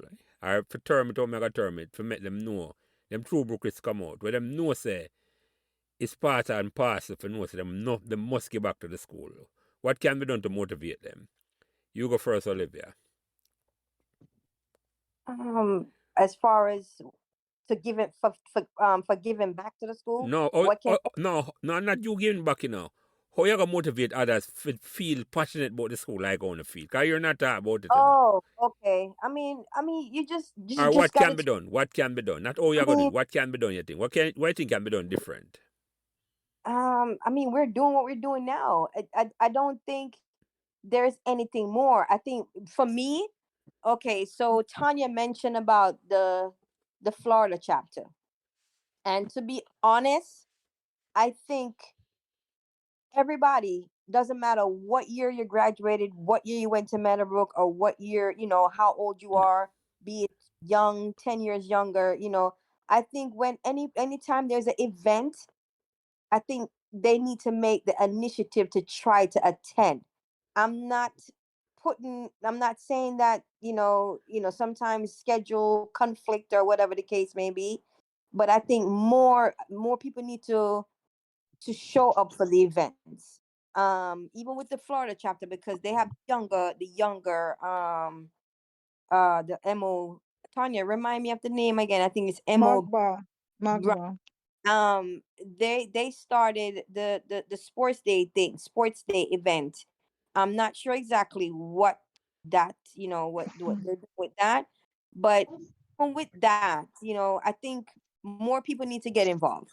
You know what I'm saying? Even though we speak so highly about our school, and we are so passionate about our school, and the friendship that we have actually um um created along the years.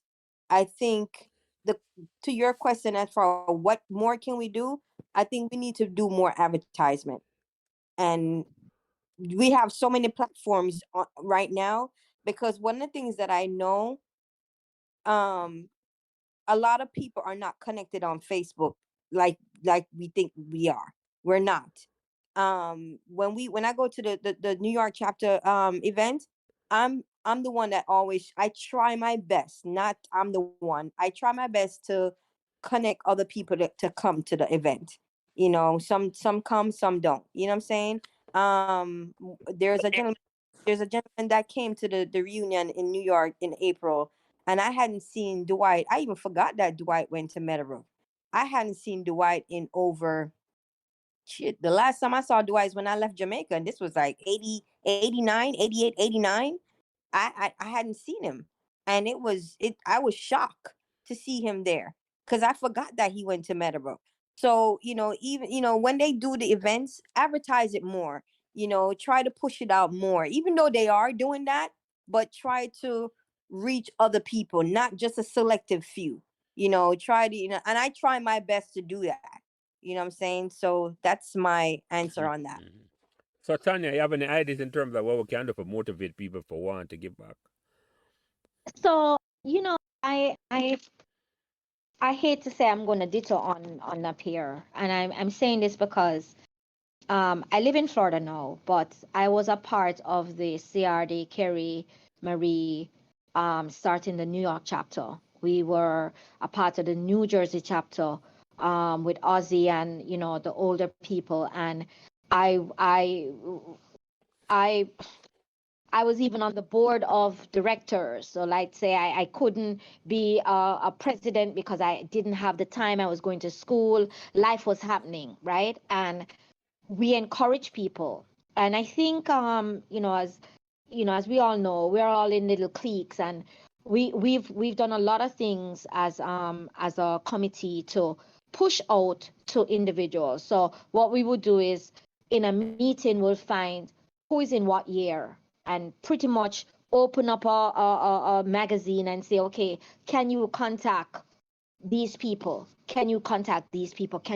So each year, if we're contacting everybody from 82 to 87, right, and another group is contacting 85 to, and we're reaching out, as Napier said, if you're not on Facebook, we can't find you, and if you're not a personal friend, we can't find you.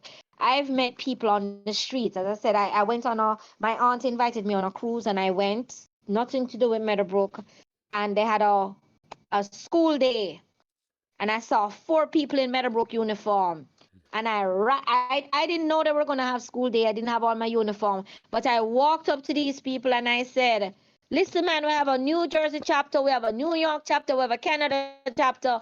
And there were older people. And one guy said, yeah, man, my son is a part of that, but I am not. So it's like you can't force them to do it. You really So can't. you Right. really can. But You really, this is what I'm going to say is this podcast to me is a eye opener. I mean, I used to work for Jamaicans, and it was hard to even get them to donate, right? But what I'm saying is if we have something like this and it's out there on different social media, and Napier will tell you, I'm going to ask my daughter, download this, download that, because I don't know and I don't even want to learn, right? But I'm saying if the podcast is there and every single podcast somebody says something about giving back, whether it's a $5 or a $10 or a computer or this, I mean, the last thing we did that I thought was really good was in the pandemic year we couldn't have an event, so we did the Teletron where we had people call in and people advertise, and people did that, and I think that was pretty good because we got funds coming in. I think if we do that once a year and we still do our events once a year, some people are going to come, some people aren't going to come.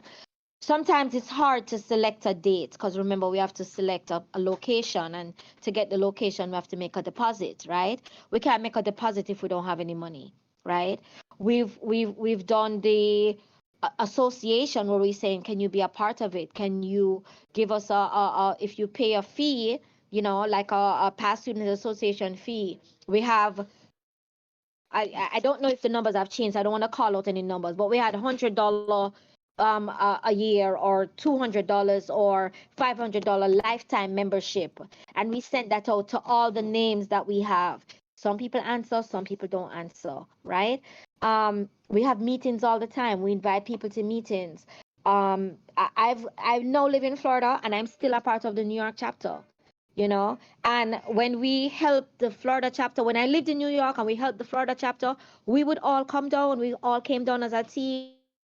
We all did things as a team. We came to and it was a weekend. I would literally take off. I used to work on Wall Street, and I would take off Friday, Saturday, Sunday, party the entire weekend, right? And take my flight Sunday night, and I'm back at work 7:30 Monday morning. So it is really, how much do you love Meadowbrook? What did Meadowbrook really do for you?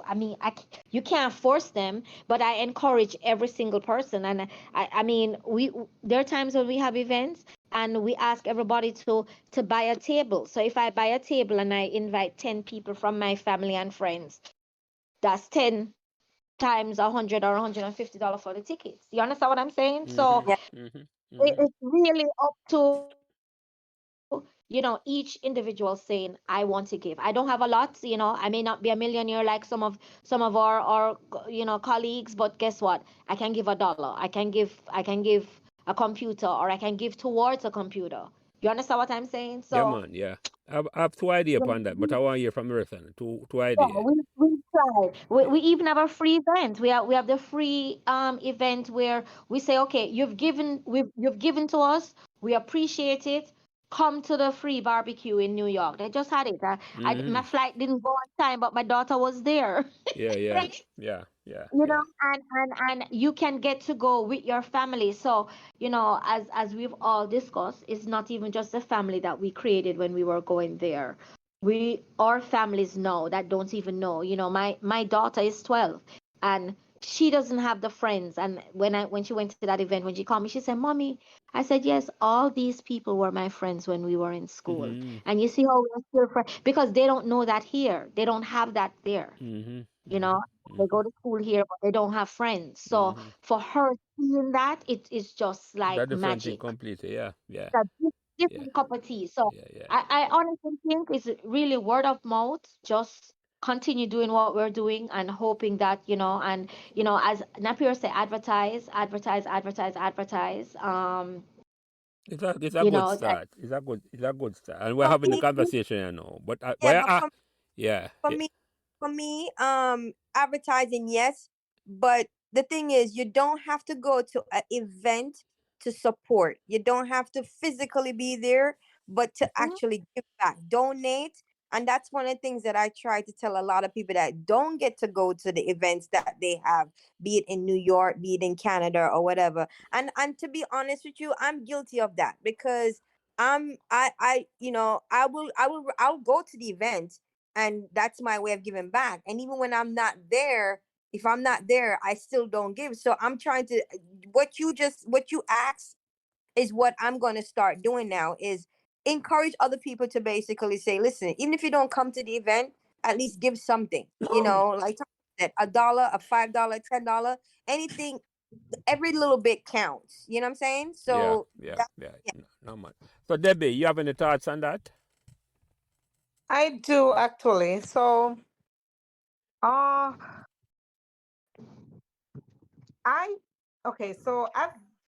I've been connected with a lot of people from Meadowbrook over the years because I've never lost touch with people like Pluck and Gully and Mitzi and Napier. We lost touch, but we've been in touch since I've been here 20 years, and we've been in touch pretty much since I came here. Michelle Guy, we've been in touch, and in all honesty, I have never gotten an official invitation to any of these events. No one Do we from have your the email? Give me a minute, guys. I'll finish. Because Okay. No, let you you gotta finish. ask Let you my finish. email then. You gotta ask for my email because the thing is, if you don't reach out to me in the right way, in other words, if you have all these people that you're connected to all over the world and you don't create a system where because people want to feel special, people want to feel connected the right way. So most times I hear about these. The first time I heard about the event, it was Mitzi who was going to the event, and she said, "Hey, Clark and I are going to the event in New York. You want to come along?" But I couldn't because I was in nursing school at the time, so I had, commitments. Every time after that I heard about the event, it would be Gully who sent me a message, Napier. It would be my friends who are going to the event who would send me a message. So if they don't send me a message, I wouldn't know about these events. The point I'm trying to make is how many people out there are actually this is happening to who are not connected to Napier, who are not connected to a Gully, and they would probably want to donate, but because there's no system in place where these people are on like a major, like you have those group messages. And the thing is, wait, I know there are a lot of different groups around. There are these miniature groups. So my thing is, if you really want to capture a big gathering or a big contribution, you have to actually target people. You have to target them in a way that makes them want to contribute, that makes them feel special, that they don't feel like a second thought. Like today when Napier called me, you know what I said to her? I said, thank you for inviting, yesterday, I said, thank you for inviting me and always thinking of me, because a lot of times I feel like people forgot that I went to Meadowbrook. So it's not that people don't want to contribute, but if you don't feel like you're a part of the whole process, sometimes you don't make a big deal because it's like you're not, there's no system in place. It's like you hear by the way, and sometimes by the time you hear, you've already made plans. Like you might hear 2 weeks before the event or a month before the event, and you probably already have plans.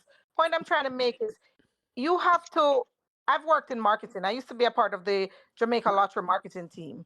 And I know when you are trying to target people, you have to come up with a system and you have to find a way to capture your audience.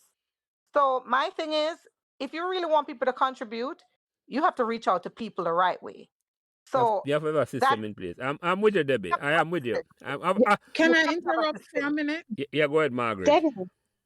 Okay, Debbie, I hear you and I understand what you're saying, but we have to keep in mind that these groups are run by people, some who are not as experienced in marketing, some who are not as experienced with the computers, and they're doing what they know and, the best they can. If you can offer some assistance with some of the things that you're mentioning, it would go a far way. No, So if but everybody, I hear what you're saying, Margaret. But in all fairness, Debbie have a valid point, Of course, she has a point. But no, I'm not I'm no, not no, me not negating discount it. Me not her discount. point. But you're me I say, you're the problem now. You're the I hear the two on you know, and I hear exactly what I say now. But I want to hear from, I can hear Michelle and Kim first before I say what I have to say. But I take on the Okay. point. I hear what I say. I hear Debbie say, All right. and that is a I just problem. And when I say Margaret, there's some missing in it, man. And I think I hear this, I listen to the discussion. I'm going to tell you what I think missing. But go ahead, Michelle. I want to hear what you have to say. Yeah, And then I Kim. agree with Debbie because I have friends. before I have. Michelle, Yeah, hold on one Michelle. second. Mhm. Hold on one second, Prince. I was a part of that team, and I'm going to tell you, we ask for volunteers every single meeting. Why? Because remember that the people are on these committees, they're volunteers. Just like Margaret says, half of them either don't have a computer system. We had a database, right? I had the database. I passed it on to Nadine. I passed it on to Lukey, who became a computer guy. And it's a process, right? If we're gonna keep all, remember, we can't just give the people's information, right? People's privacy information, telephone number, email, and stuff. And I'm going to tell you, the list I have from when I started has changed. Those numbers and emails they no longer work. And that's the problem. So every time we have an event, we ask for name and telephone number. And I'm going to tell you, even the last event in New York, we had a thing to sign in, and some people didn't sign the paper, or they'll sign their name, no email, no telephone number. So even though we want to create a system, right? And remember, when we do create something, we have to pay for something. I started using Constant Contact. Everybody know that, right? Where it's free for a little bit, and then we would pass the membership around so that we wouldn't have to pay for it, because how are we going to pay for it if nobody don't join the membership? No, Michelle, I hear you, man. I hear what I You say. understand what I'm saying? No, man, I hear So what you say, all man. Now, I think I have something I want all on the team. But I want to hear from Michelle, and I want to hear from okay. Kim. But go ahead, Michelle. Yeah, I was saying that I agree with Debbie because I have two friends in England who, unless I pass on stuff to them, they don't know what's happening with Meadowbrook. There needs to be a better line of communication, and I hear what Tanya is saying, but there needs to be a system that needs to be a better system to get everybody, the information. Like what Debbie was saying, you don't want to be, you feel like you're a second hand. You get No, man, Michelle, the believe. system is not good, and that is the truth. No, I'm say this, Tanya and Margaret and Olivia, because I agree with them. I understand, I was in witness protection for 20 years too, Me just disappear. And nobody couldn't call me or say they want to get nothing at all. So I understand what I say now. And the people who do it, I like when I motivate to do it, when you keep the light a shine, When you keep Meadowbrook, let your light so shine for all these years. I mean, this is not a knock for Uno. This is not a knock for Uno. But you see where Debbie and Michelle say is a different level one. It's not a criticism. I'm not going to tell them, but Kim, I want to hear what you have to say. Yeah, we need a different level. I mean, we have too many platforms, too many social media platforms to drop the ball on. And Yeah, like man. I said, when we do have the events, and I don't mean to cut in yet, when we do have events coming up, I do reach out to people that I know, that's especially in my year, because I'm gonna tell you, when I go to these reunions, it is, I wouldn't say embarrassing, but it's like, damn, I'm the only 89. There's only But 3, 4 of us here. It's crazy. In my opinion, it's embarrassing. So no, it's man, like, I understand, man. But there's something I'm going to suggest when I can't think about it and spread it. And if we can't get it forward, but I want to hear what Kim have to say first. And then I tell you the 2 points I want to make on this. Kim, go ahead. Yeah. So I've listened intently to and I everyone has a valid point, but we must remember that relationships are critical in anything that's you want. Everything is a process. I heard the word process, I heard the word connection, lack thereof, marketing. I heard different things said. Now, if you think about somebody like me who's been, you said you've been in witness protection. I wouldn't quite say that of myself, but I was connected on that Meadowbrook page that CRD had sent out, and occasionally probably I would see flyers through that system. I know that a sympathy page, different pages and so on. But it's just like in marketing. You can see an advertisement or an advertisement and you see the information. If you have no connection to it, it means nothing to you. Okay. So the relationships, when Tanya can pick up the phone and say to me, Kim, I think that this event is something that, you know, you should go to. Even though CRD probably for many years has been trying to reach out to me. How would I contribute? I would send probably a check or something like that. That was my connection. But I wasn't connected to the spirit of who people are, how they're integrating and so on. When I went back there for the first time, as I said to you, it was like riding a bicycle again. So there are lots of people, right, that can be contributors in many, many different ways that are scattered all around. How do you connect with these people? That's the question. Because what you want to do is build on what you have now. And I have to give kudos, and I see that New York template. I think it's a very good template. They've been consistent, and consistency matters in anything that you do. Yeah. And I see these other fragmented, chapters being formed and so on. I can tell you, I live in Georgia. I'm yet to join the Georgia chapter team, to sit down with them, to have a conversation for some meaningful contribution that I would like to make. I tried to do that. It didn't happen. And one of the things I thought about, I think I said this to Juliet Brown. I said, it's very important that we have all of these different chapters being formed and so, but one of the things we want to be mindful, we have to have a central sense of purpose about what we want to achieve for Meadowbrook High School. Okay. Now, to me, just looking at the distance, I see New York have a template that has worked. I think there are good things that the other chapters can take from it to kind of spread the information out that other different territories can take back from them and let it work in their own territories. Why? Because you don't want to be cannibalizing from the same different chapters, because money is not unlimited, right? Economics are hard. So how do you mitigate that as a concern, as well as spread? There are so many people like myself who have been disconnected from the process for a number of years that can contribute, that have a lot of value. How are we going to build on what we have, not cannibalize it, but incorporate other people? So we have the platforms. I understand all of that. But ultimately, at the end of the day, it is these type of special one-on-one connections that people are going to have. You talk about going back into the yearbook, and I did that when you guys sent me the 1986 book. And there are people I'm like, oh my God, these are people that I haven't seen in a long time. I think those things are a very important source of how we can start reconnecting to build from in out. So those are just my initial thoughts. Let me tell you what I think, and I hear now. And when I listen to, I hear not talk, the person who give me the answers, and him come out, him film podcast come out last week, when Salah say, Jelly, I give back my money, but what am I giving it back for? What the purpose? And me I say, right? People give back if they have a vision and they give back for, And me I say, and me talk about this earlier, I'm more convinced now, we need to have a vision to say, and this is my vision, we need to build a big multi-sports complex on a bottom field. We know it will cost millions and millions of US dollars. But we can start and say that's the vision we are trying to do. And you start it, you can get, we are done it, but you can't go to the big time company and say, no man, we are doing this for Meadowbrook. That's a one. And there's no reason why we can't start with that. What I'm saying, if we have a vision to say, that you get towards, you wouldn't have no problem at all. People that know say that are going for Meadowbrook.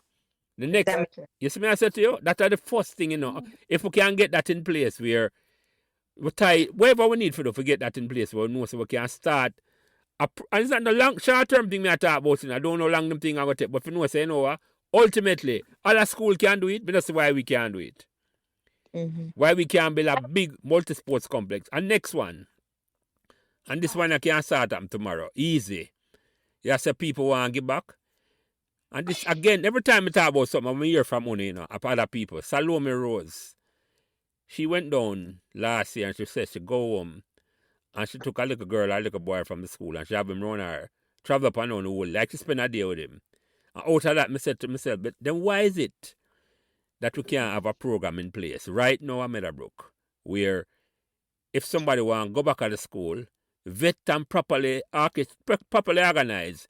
Are you there foreigner and you want to send a $10 or $20 gift to your friend and say, go take a little girl or a little boy, go lunch today at the school, have a conversation with them for 20 minutes and start do it on a daily basis. Why we can't do that? But that's like a mentor. Yes, but not no mentee thing where you say you have a big program. I say, no, man, an ongoing mentee thing where adults are coming at the school, former students, and them just buy a lunch and eat a food with the youth them. Him take the conversation, we put it up on social media, you protect the youth them name and picture, and you just listen to them. Trust me, say for the start of that, the fight what happened last year in Meadowbrook, it wouldn't happen at all. Because some adults would know say some vibes are going at the school and we could have stopped it. That is a low. I talked to some people last week. A low hanging fruit. Him I said, Jelly, that can't happen right now. There's no reason why that can't happen. We have a mentee program. Thank you for the word, Olivia. But it's a constant thing. It's not an event.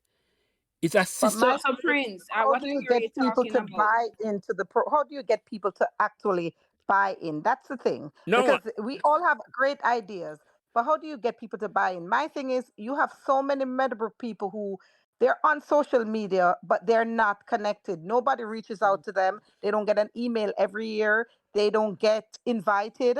I know so many people in New York who they don't get invited to these events. They hear about them, but they don't get like an email saying you are invited to this event. Answer you, Debbie. I'm going to answer you. As simple as I take it. 18 months now I did a podcast, I know.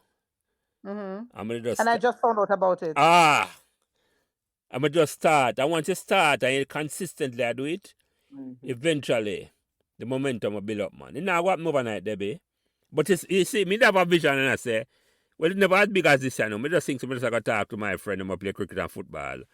And by now, I don't chat to everybody. But I realize that Meadowbrook people want to come tell them story.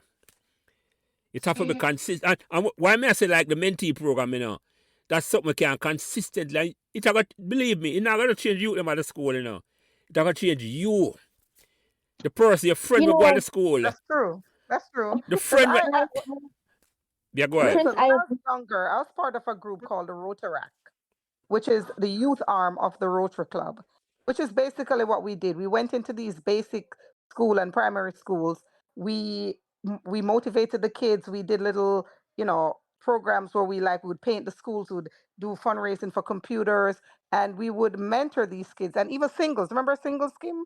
That's the foundation. That's what Singles was based on, where you had kids, people who were like in college or high school, who would be motivating kids from the inner city, like taking them home for the weekends and stuff like that, showing them a different way of living. So I know about that system, and it actually is a very good system if it's consistent. That's and if you can find, if you can find people who are willing to invest, because you have people who are with these kids from there in basic school straight up to high school, and they become a part of their family. They become so connected. So it's a very good system that will actually work. Yeah, man. So it come back to what I say, what Kim saying, it have to be systematized, and it have to be easy.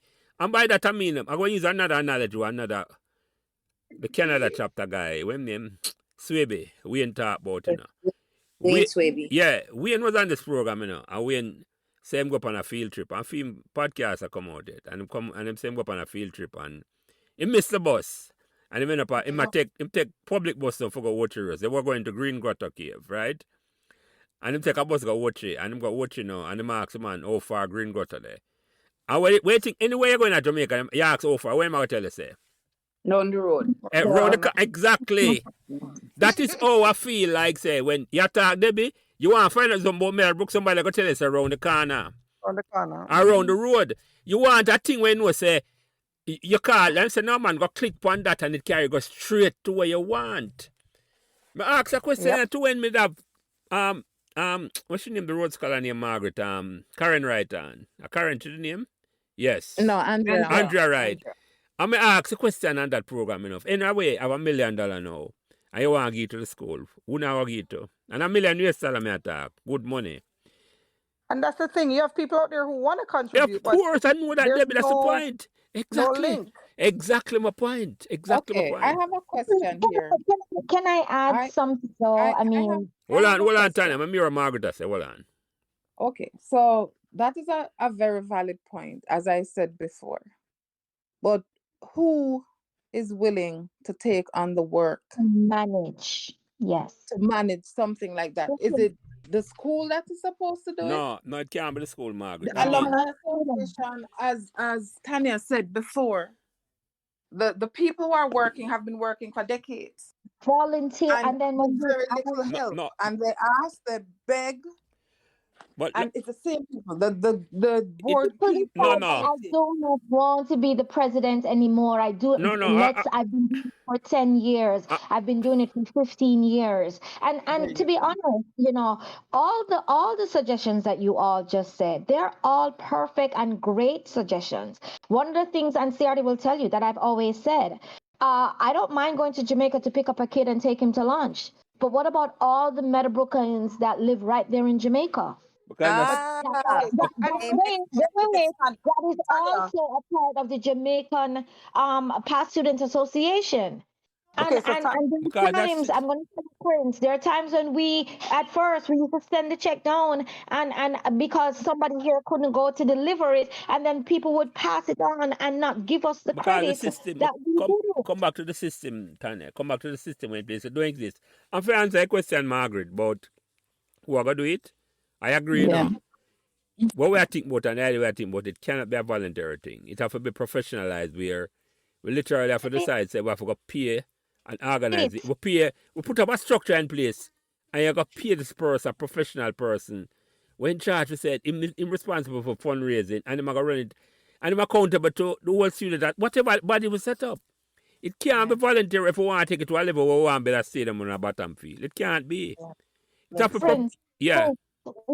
we even did, okay, so the boys, I've heard it, they talk about when Garfield and team started giving out the shoes for soccer and for football and for track, and they did this whole thing where they were giving out sneakers, right?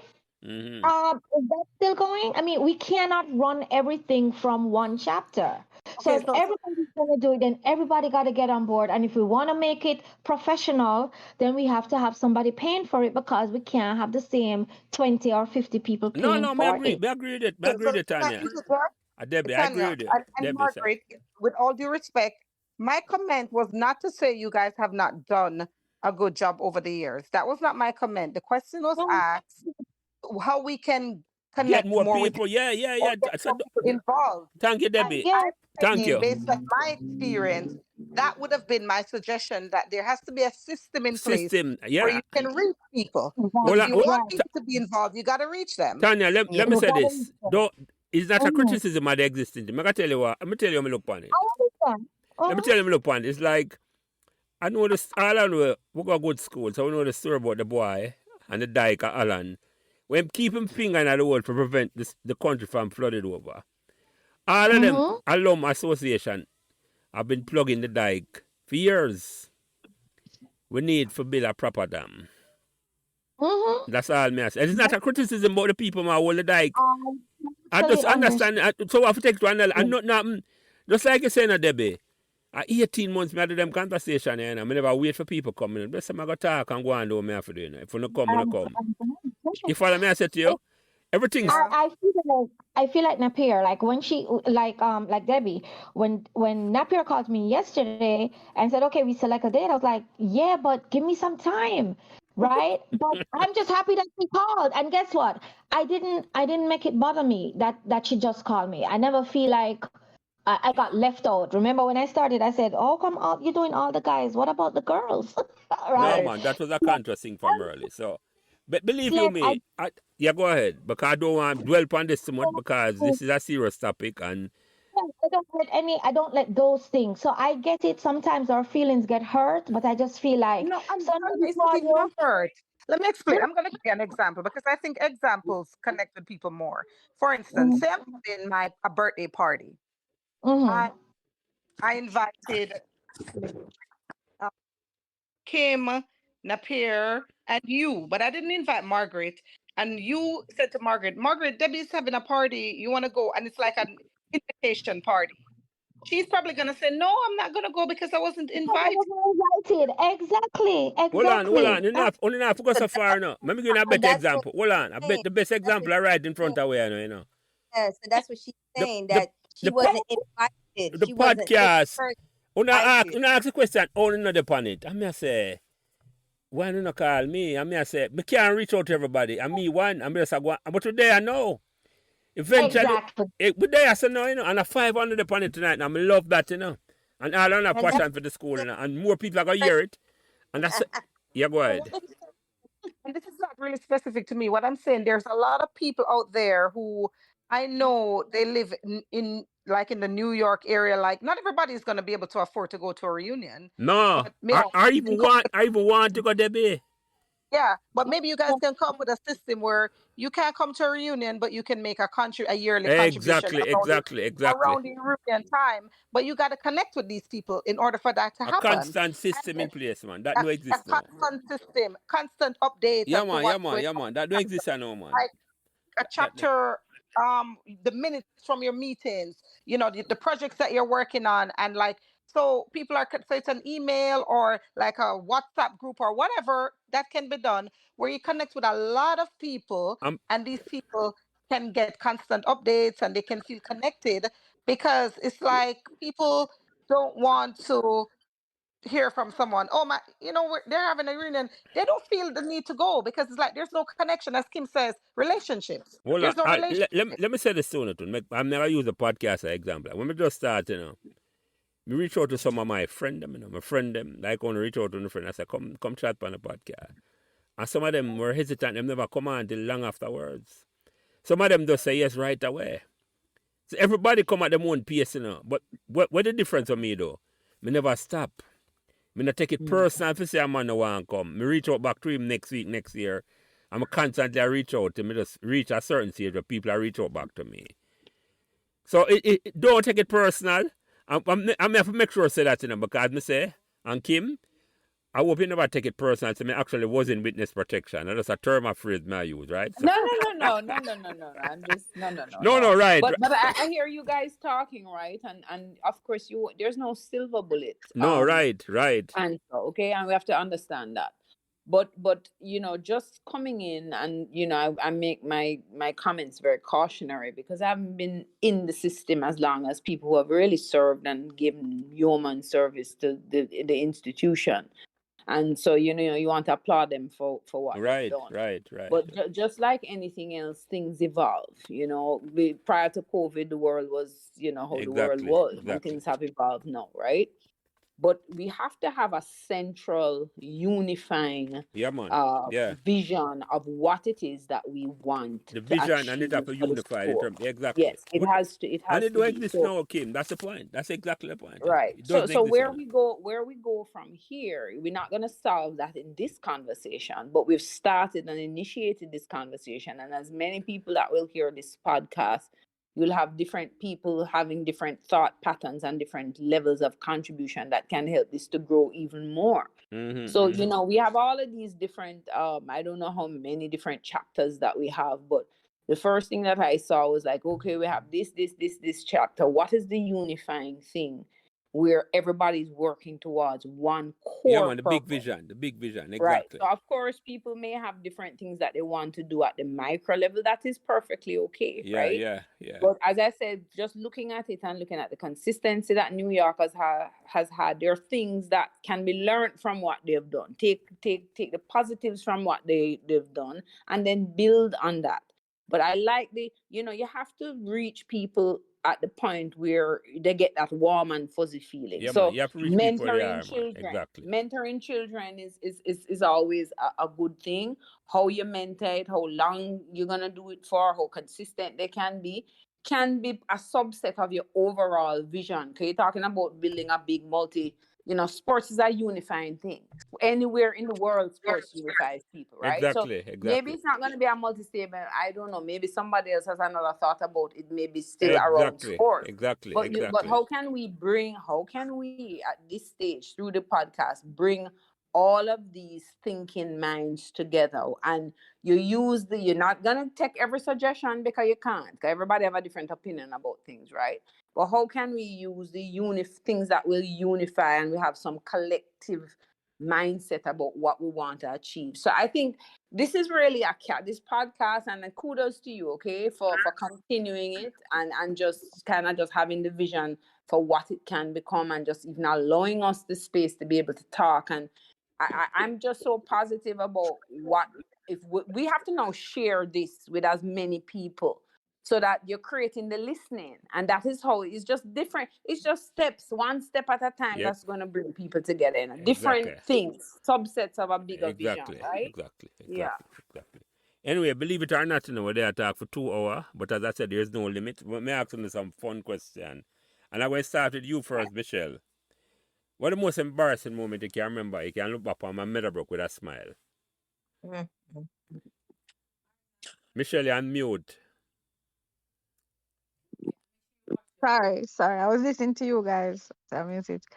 You remember when you're entering into the school by the gate, there was like a little, it was like a hump going down by the sidewalk when you're going into the school. I don't know if anybody remember that. Like a little slide, it's like a stone. Yeah. That is by the gate. Mm-hmm. Yeah. I don't know if anybody, but I just remember going to school one day, and I think I was late, and I just remember sliding down there and just. So I was like, shoot. That time everybody I watch and I laugh. But you get up and you move along.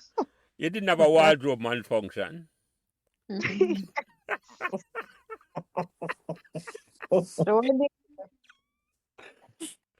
Sorry, Michelle, may I take bad things and draw, but yeah. Oh, but I was laughing. Trust me. Yes. And you, Debbie, most embarrassing moment you can look back on with a smile. Well, I'm not smiling yet, but I had a wardrobe malfunction during cheerleading, but I'm not going to talk about that one. I'm going. Who's laughing? I am sorry. Yeah, I did have a wardrobe malfunction, but I don't want to discuss that one. That was very embarrassing. Like, that is behind the paid wall, Debbie. Yeah, for the behind the paid wall. All right. Exactly. Okay, all right. Yeah. But I remember one day I was in class, and it was me and a group of friends, and we were singing, because back then you used to have the songbooks with all the songs written out, and we were in class. We were waiting on the math teacher, Mr. Keldu. I'll never forget him. And I have a hoarse voice. It has improved over the years, but I have one of those really hoarse voices.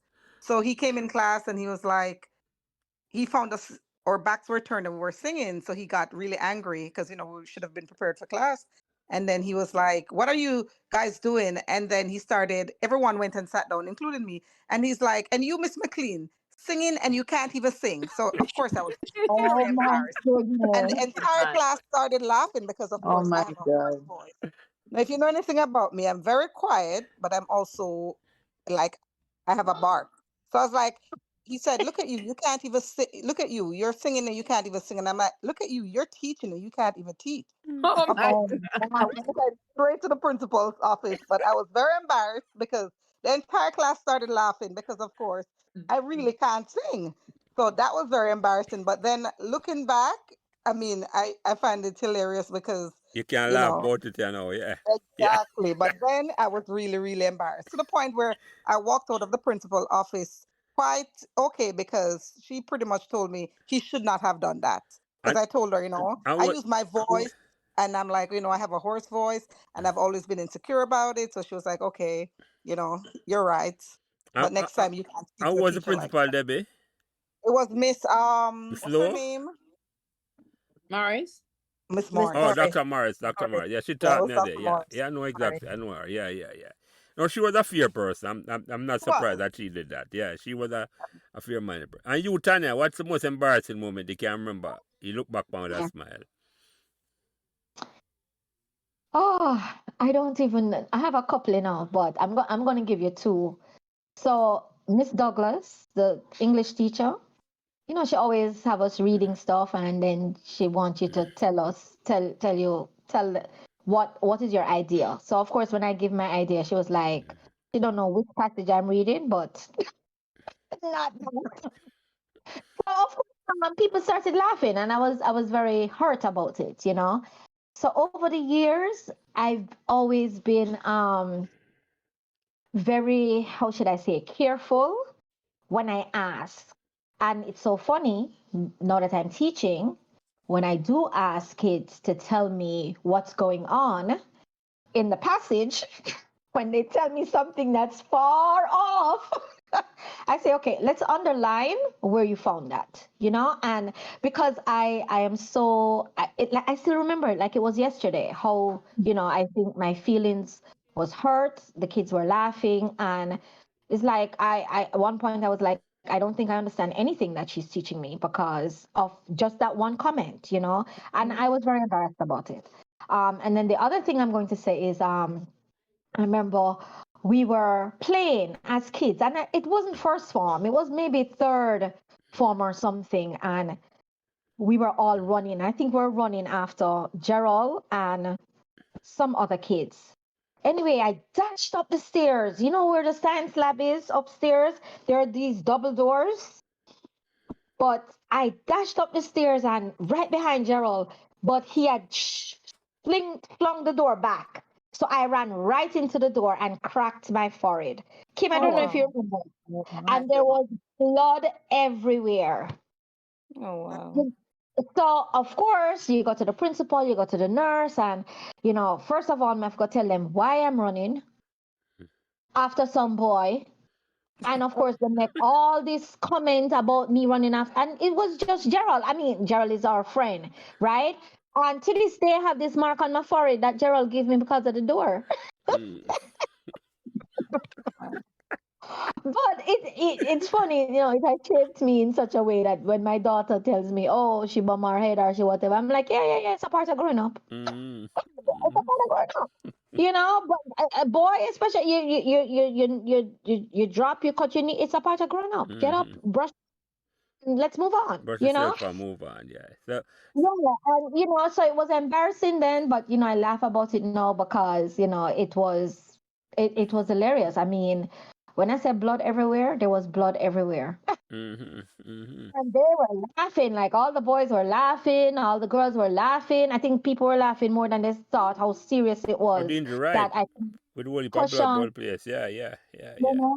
yeah, yeah. Yeah, So, I went, they gave me two little the thing, they didn't even give me stitches because of where it was. They just put like the strips on it, and then I had to wait the school like for how many weeks until it healed. Yeah. But yeah, and of course, I think we've all had Debbie a laugh because we've all had the wardrobe malfunction for cheerleading. Oh yes. that is In behind the front of I forgot have a behind the paid program just for that. So no worry. goodness, horrible, man. And no matter how we tried on the day before, you come and there's some, and it's always in a situation where you don't want to be seen, you know. And even as kids, you don't want Yeah, to, no, you know, be understood. seen. Yeah, yeah, yeah. You can Yeah. laugh about it, you know, but No, it's a but big we thing then, man. Yeah, yeah. So you, see it Kim, happen what? before the event. You can't even perform after. Yeah, Yeah. yeah, yeah. You're so Yeah, you embarrassed. can't. Yeah, yeah, yeah. It is embarrassing. Yeah. So So these ladies will keep you on all night. But no, I think I mentioned it because it it's just it stood out in my mind, and it was just when as I mentioned, I was to recite, I think, this poem or this literary verse. I don't know if remember if it was from Shakespeare. I don't remember where it was from. Yeah, And you remember? And I forgot all my lines. I had rehearsed, and then, as I said, Louis came up to, like, with a pretend paper, like, okay, next time you need to know it. He put the paper in front of me, like, okay, why don't you read from it? And it's like I just it's just block out kind of thing. And kids were laughing in there, but I mean, for me now, as I said, chance favors the prepared mind, right? And for me, from that experience, I always prepare and over prepare. I don't do anything last minute. So I mean, that was my experience. That's it. yeah. So you, Olivia, the same question. Most embarrassing moment you can look back on that smile. Well, I mean, for me, there's two, and I don't know if I would say I can look back at it with a smile, but I can honestly say I don't let it be a hindrance now in my life. So, um, being in started having, well, it's diagnosed as seizures at 16.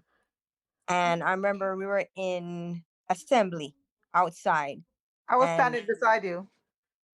huh? I was standing beside you. Right. And I passed out.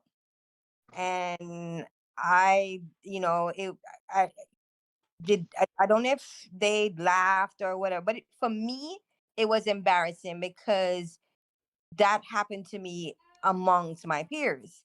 Then the second incident is when we were doing field day down at Bottom Field, and I was running. I remember I was running. I was third leg in the 4x1 100 relay, and as I passed the button, I dropped on my face. And I know that day everybody laughed because my mom was there. My mom was like, everybody, but I did not allow it to be a hindrance. If she was, if she could remember, she talked about it, before. She said she remember I did fell on my face. I passed out after I passed the button, and I still go back and go run my other race I'm supposed to run. And she said, you can't stop running no matter what. She don't give up. So those are the two embarrassing. Would I say it's a I can laugh about it. I can honestly say I can, because I don't allow my sickness to be a hindrance throughout my life, if that makes sense. No, man, it does. You're resilient, you know? Them not Right. stop you at all. No, so Yeah. if a person don't know my situation, they would not know that I'm epileptic or I have seizures or whatever. Yeah. I'm saying I don't let it be a big issue. You don't You wait know, for your sleep to say. You don't wait as a victim at all then. no, I don't. I live my life.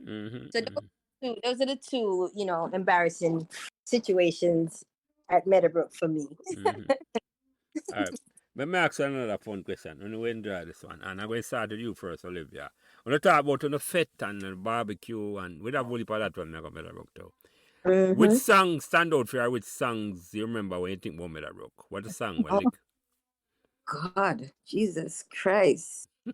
Boy, Michael George was my crush, I did a TikTok thing where they had this TikTok where who was your crush and who you're with now, and Michael George was my real crush. And when his song come on, listen, let me Michael tell who? you, Michael George or George Michael? George Michael. Michael. Sorry, George Michael. Okay, yeah, Wham, yeah, okay, yeah. When his song come on, oh my God, you can't tell me nothing. Careless Whisper, I hear your girl, yes. I'm trying to tell you.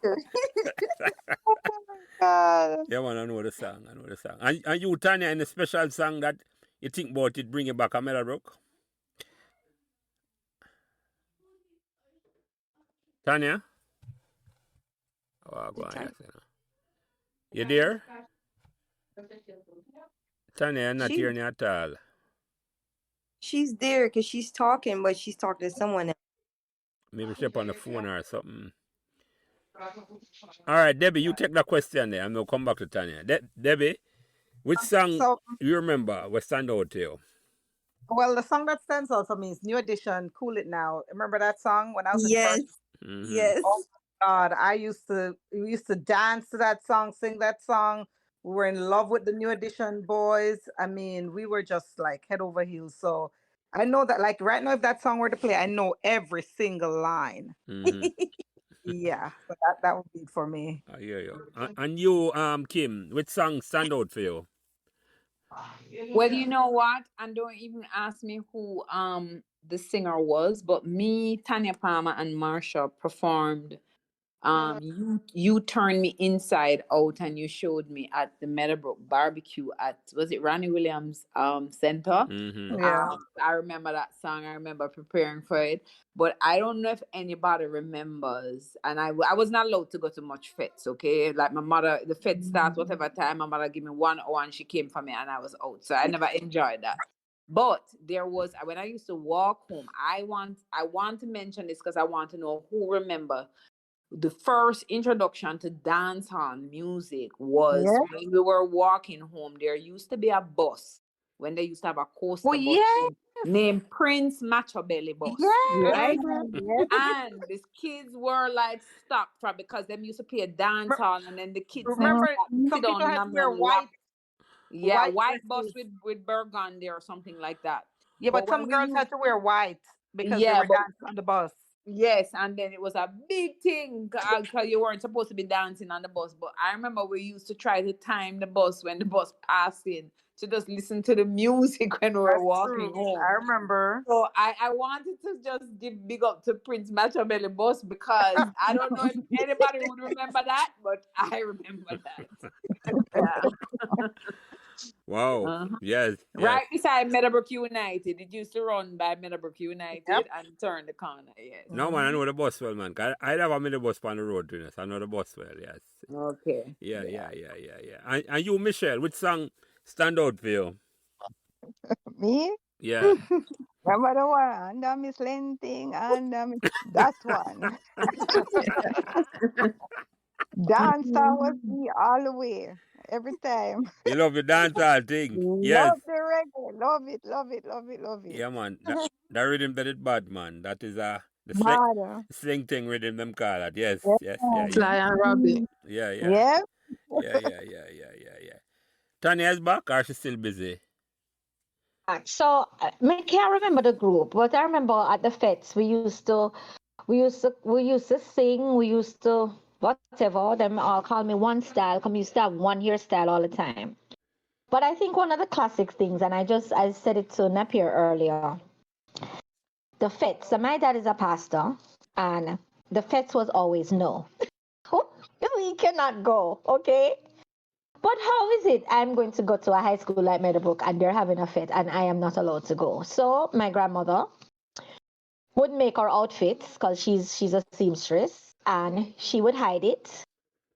And then on the day of the event when daddy's at work, grandma would come with us.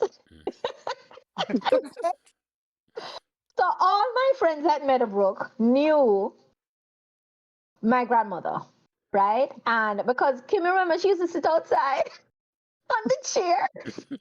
I remember so me you only get 1 hour the fit. So. And no, it's the truth. Kim would leave, you would leave, and then Michelle Miller would leave, and then if we know that, because when grandma ready for us, of course, we're missing in action because we're not ready. Okay. So I should say one of the embarrassing events was while grandma was there waiting on us one night, daddy came in and tapped me on my shoulder while I was nicely in somebody's arms.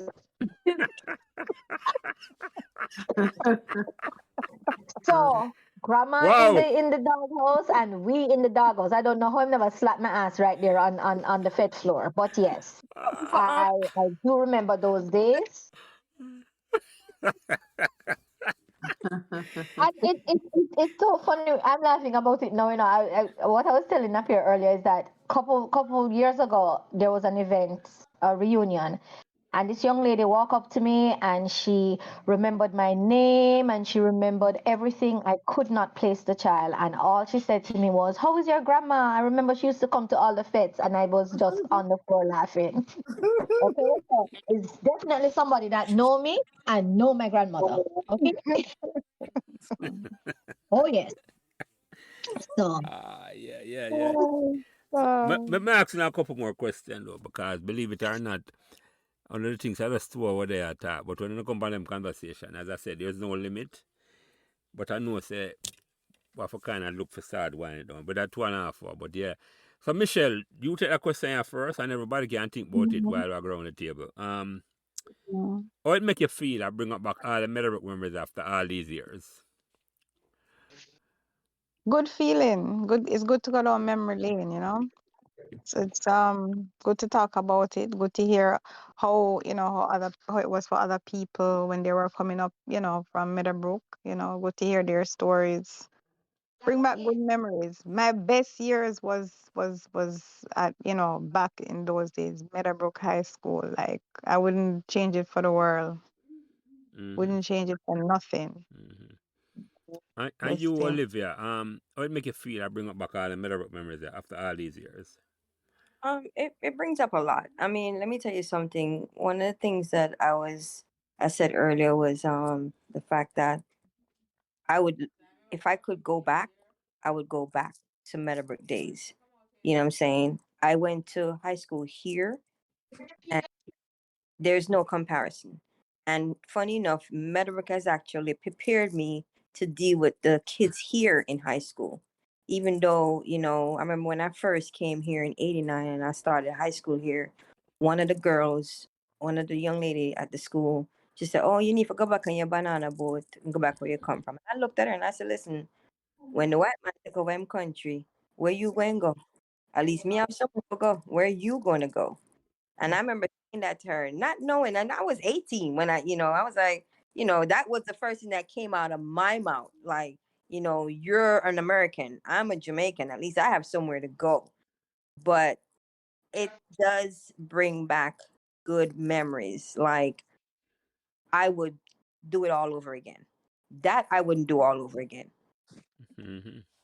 But I must say, I don't regret going to high school here because I met my husband in high school. And we're married to this day. We're still married. It's going to be 30 years next month. So that I don't regret at all. You know what I'm saying? So that's a plus there. Yeah, man. And you, Debbie, how it make you feel? I bring up back all these Meadowbrook memories after all these years. It's absolutely awesome. I am really happy I got the chance to reconnect.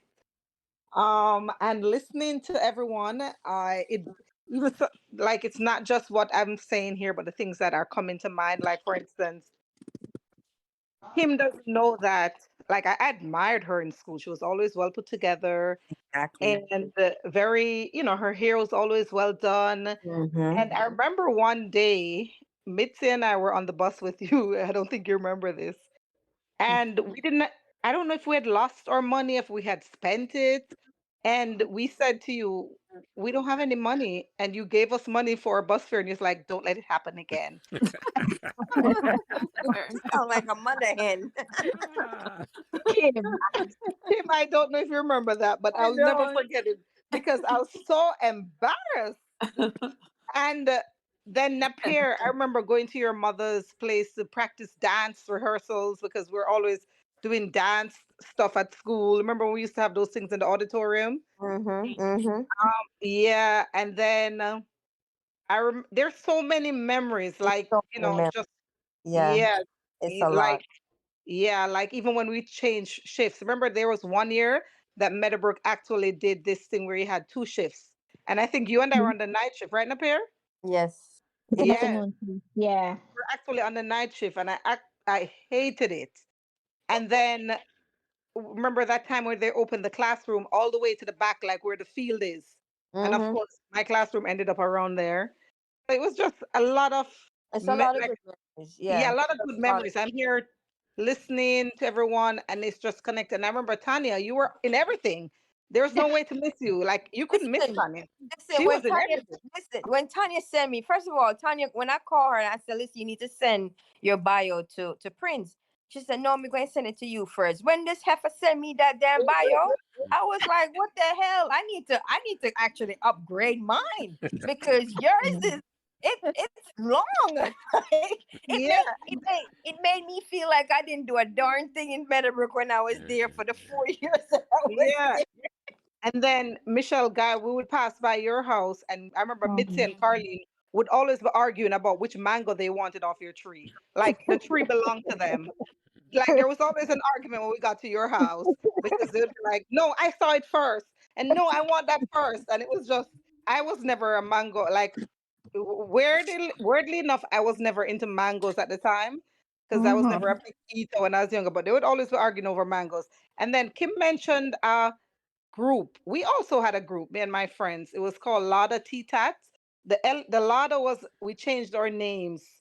So those were the initials for our names. And then the Tea Tat means through thick and thin. And I don't know if you guys remember, the movie had come out at the time with this girl who she was like, she had her parents had put her in, like, forgotten about her, and she was trying to find her family, and she was like some rich girl. I don't remember, but she was like a series that came out in Jamaica. It was a big thing, and that was something that was in the T-Tat. The T-Tat was something that was in the movie, so we used it. Anyways, the point is, it really brought up a lot of memories, good memories, and it was really good to connect with these girls. And you're all grown into great women, and I appreciate the connections, and I'm hoping this is going to continue. And I'm so happy that I'm able to connect with my childhood in this way, because I think it makes for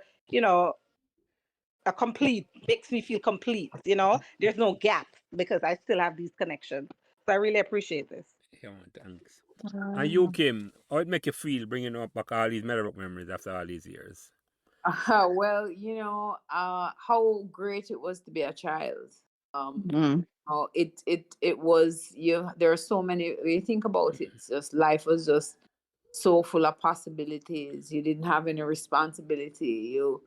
Life was just so hopeful as a child. It's like now you live vicariously through your children if you have them, and to be a child again. When your parents used to tell you, don't rush to become an adult. And little did we know the responsibility of being an adult today, and the hardship of being an adult. When you're a child, the responsibility is that of your parents. So that is what it just reinforced how fortunate we were to be in an era where life was not as complicated as it is today, because I really shudder to think about how children navigate with all these different variables that they have with social media. We didn't have that then. You didn't have that, yeah. But now, a big part of, I learned responsibility. They talk about, I said, I chuckle when Debbie said what I said, because, I always took myself very serious, coming up as a young child, right? I always associated with older people. I don't know, was it Michelle or Margaret said that earlier? And it taught me responsibility, and it really shaped my future in terms of leadership now. And, so all of those childhood experiences are just, to me, a culmination of who we are in our adulthood, right? And it's definitely fun memories.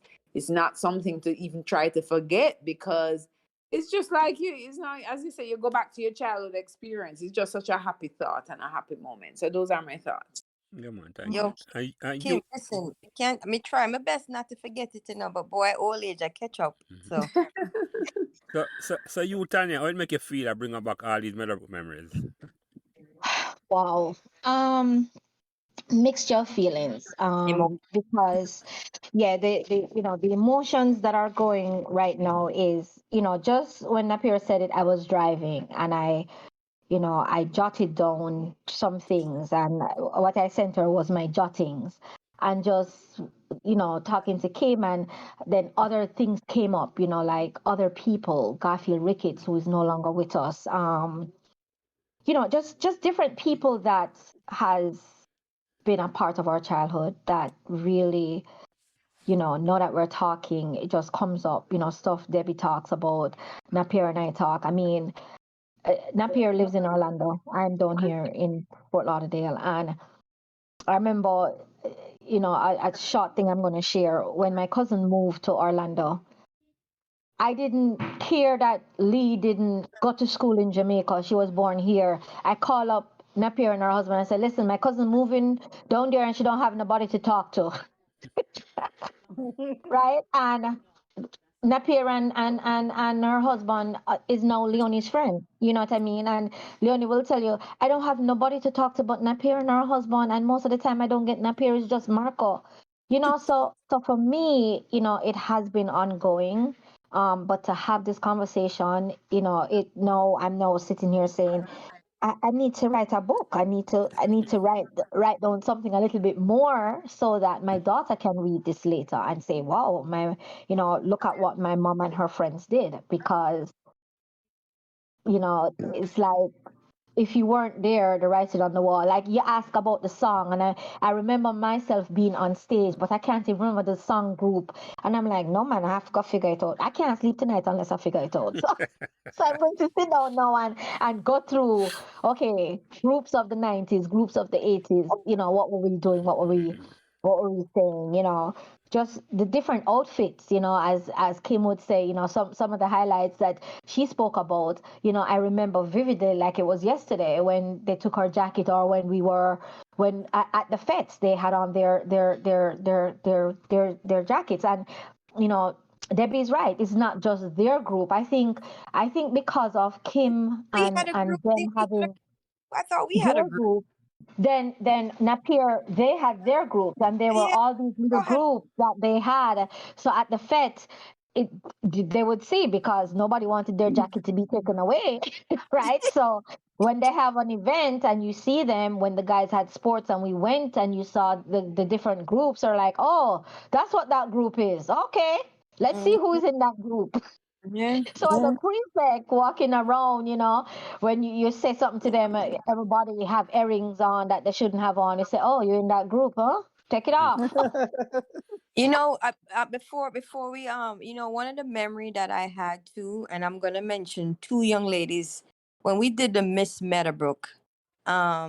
We all did the talent. Where you do your talent. I sang, Yeah. and I sang a Whitney Houston song. The young lady that won, which is Sonia Simpson. No, Sonia Simpson. Debbie, remind me. Sonia Simpson was the runner up, or what? Did she win the? She won. She was. She won. And she Okay. saw Lauryn Hill, Killing Me Softly. Okay, but the young lady that came second runner up to her, she did a poem. I remember that distinctly. She did a poem that night for that event, and I mean that poem was so. I don't understand how come she didn't win, but I guess Sonia sang that she sang her heart Yeah, out. that song was really a good song at the time too. Yeah, she sang her heart out that night. But that was a very good memory for me. That was a good memory for me to be able to party, because I still have pictures of me doing the casual, the formal, the semi-formal, Whole and then event was doing my performance. And I remember when I sang my song, my Whitney Houston song, I was crying that night, not because of, it's because the reception that I received from the crowd. They were so, when I was singing it, they loved it. And because they loved it, I started crying, and I was like, oh man, and I messed up. I messed up big time, but that was a very good memory of my Meadowbrook days, man. And I tell you, it's, doing this tonight with you guys. I see your thing, Prince. I've seen the thing on, it's been now about 3 months now I've been seeing, but I did not know that everybody else, until Gully sent it to me and said, yeah, he spoke to me and said, yeah, you guys can do it too. And that's why I reached out to you and I told you, I would love to, do that. And, so here we are. And I do appreciate you doing what you're doing.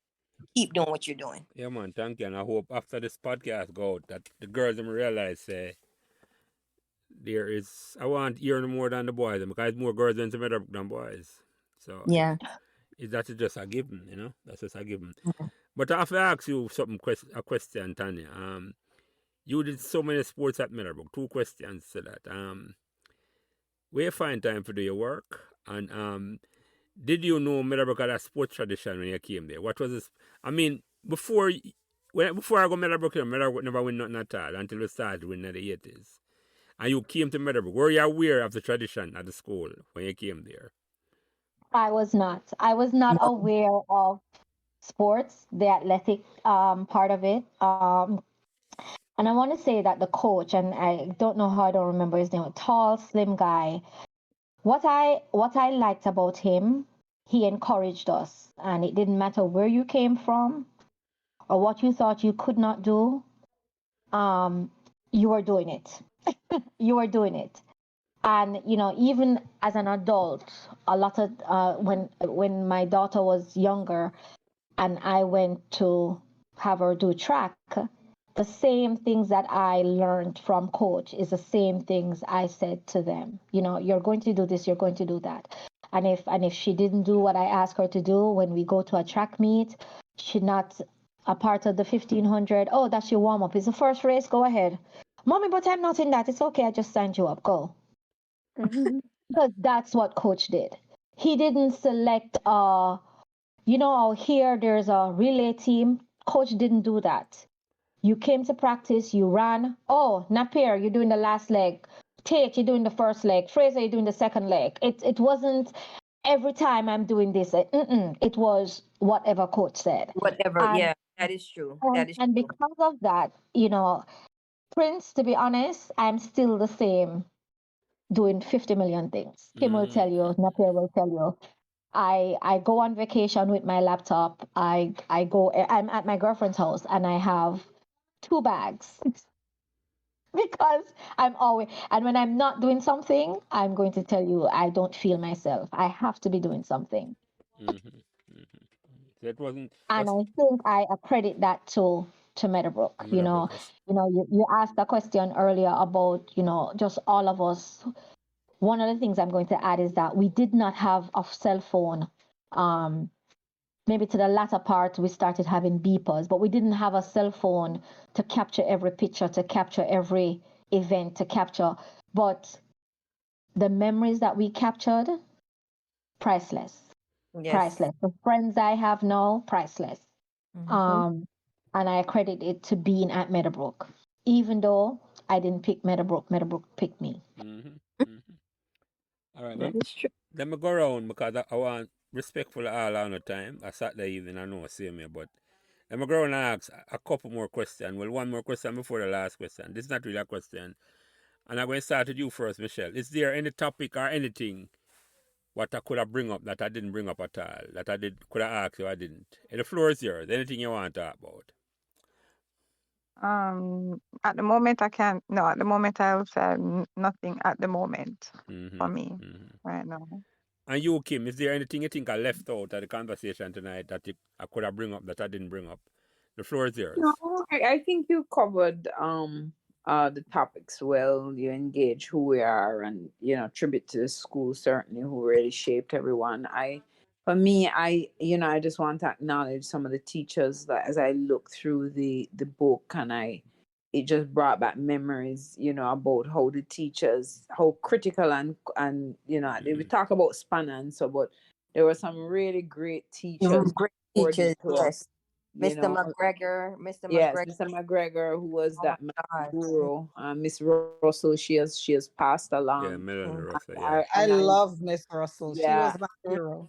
Yes, she's a wonderful woman, and I think about Miss Liebert, who I don't do Spanish now, but I mean, she started to teach us Spanish. I told Tanya my pet name for her was Akitengo, right? Because she used to always say that word, and we used to pass the class and say Akitengo, Akitengo. Well, some really great teachers. I really just want to acknowledge them for how much they poured into us as students, and it's just so like these unsung heroes, and teachers today remain that, and Meadowbrook definitely had a good cadre of teachers, so I just thought I should acknowledge some of those people. Of course, there are many other names, but I remember those people very well. Definitely. And you, Tanya, is there anything I could have bring up I didn't bring up at all? The topic, the floor is yours. I think you covered everything. And you didn't specifically ask about teachers, but I think we all mentioned teachers. I mean, I'm going to ditto what Kim said. I don't think I had a teacher at Meadowbrook that I could say something bad about. Every one of them has poured into my life. And Kim, I saw the Spanish teacher here in Florida, and she was still the same. Meaning same statute, the same, professionalism, the same everything. And even though she could identify that she loved teaching us high school students, I saw her in a college setting, and she was disappointed that the kids here are so different, the students here. And I say kids, in college you get to teach adults too, right?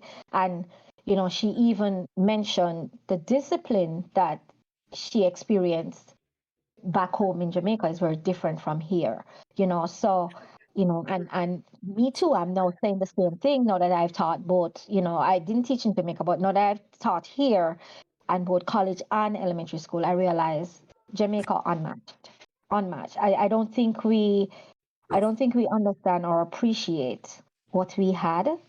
And I think looking back and now getting the opportunity to compare, I can say, Meadowbrook has really shaped and formed my life and my friends, my colleagues. Everyone here, there are a lot of people that we wanted to be on, but, I think 2 or 3 is no, and I think 5 is too much, right? But we're here and we're saying this is excellent, and this is a good start. I think if we grab everybody from a year, if we were to grab everybody from 87 or grab everybody from 86 and just have a conversation with them, you'd be talking all night. Yeah, man, that's Because how spread it out. Yeah, yeah, yeah, yeah, yeah, yeah, yeah, yeah, you yeah. know. So Definitely. I'm I gonna really appreciate this. Thank you for Napier calling me. I don't even care that it was last minute now. And I think Kim and I, we were wondering, well, what are you going to ask? Because I need to prepare. But even with the short notice, I think this was really good. So thank you. Yeah. So yeah, so you, Debbie, anything that you think I could have bring up the floor of yours? Thank you. So, first, I must say thank you for actually, thinking about this and having us again. Um, but yes, there's one thing that I would have added, and I'm hoping not to say it, no discredit to the program, but I think it's an opportunity for us to see the needs, you know, at least I'm not sure if things change, but when I was at Meadowbrook and I was about to leave, I don't think that the transition from high school to the world was like there was no, what should I say now? There was no opportunities to transition smoothly. So I actually had the luxury of going to lower six, and that made it a little bit easier for me because I just never left Meadowbrook and went out into the world. But I had friends who went to other schools. Like one of my best friends went to Immaculate, and they had this thing where their counselors would guide them as to who's going to go to sixth form. And if you're not going to sixth form, are you going to go to like a community college?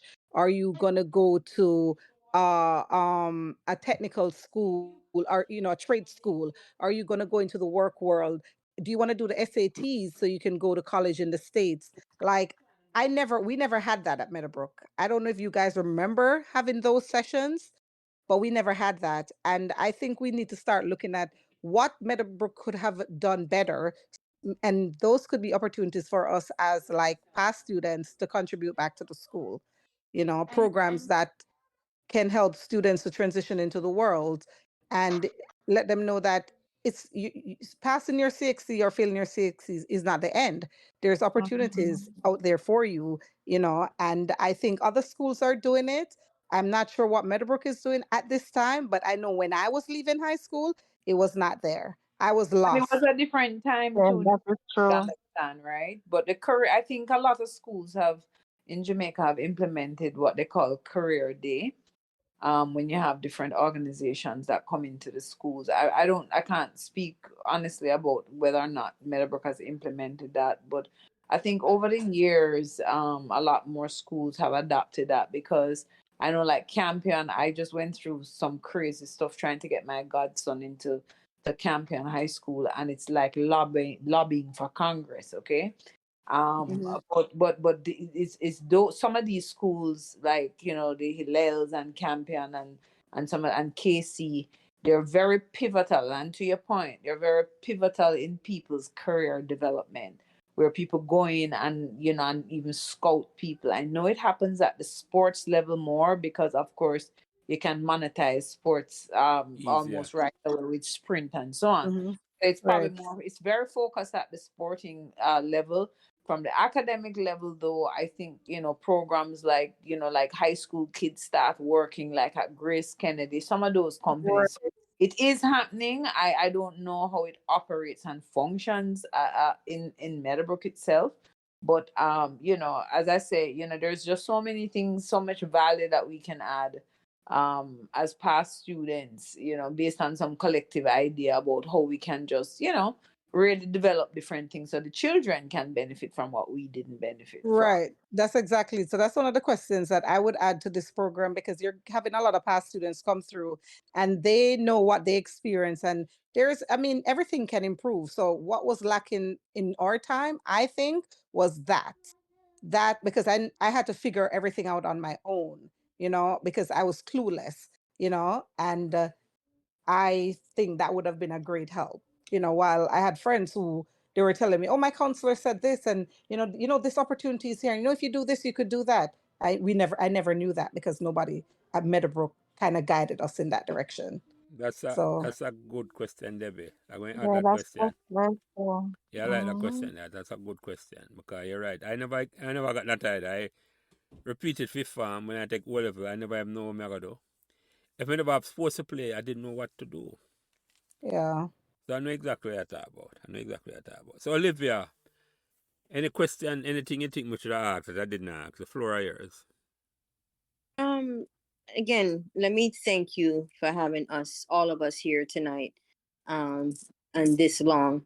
Not complain at all.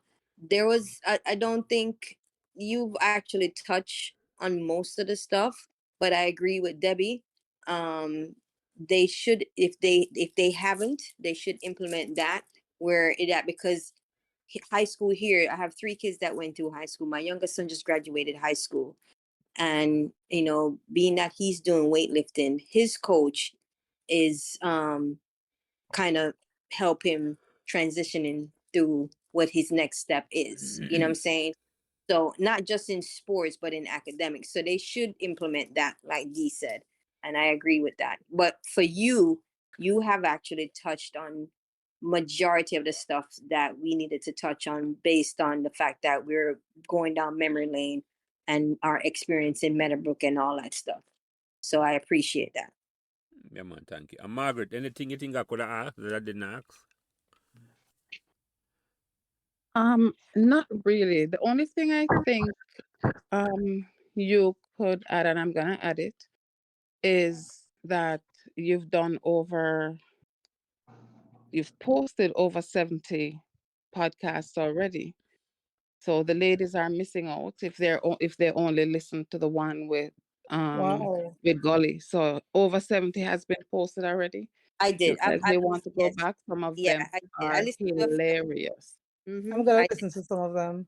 Yeah, I did. I listened. I sat for the 2.5 hours and listened to Gully and Salah and Cluck and and they were a clown.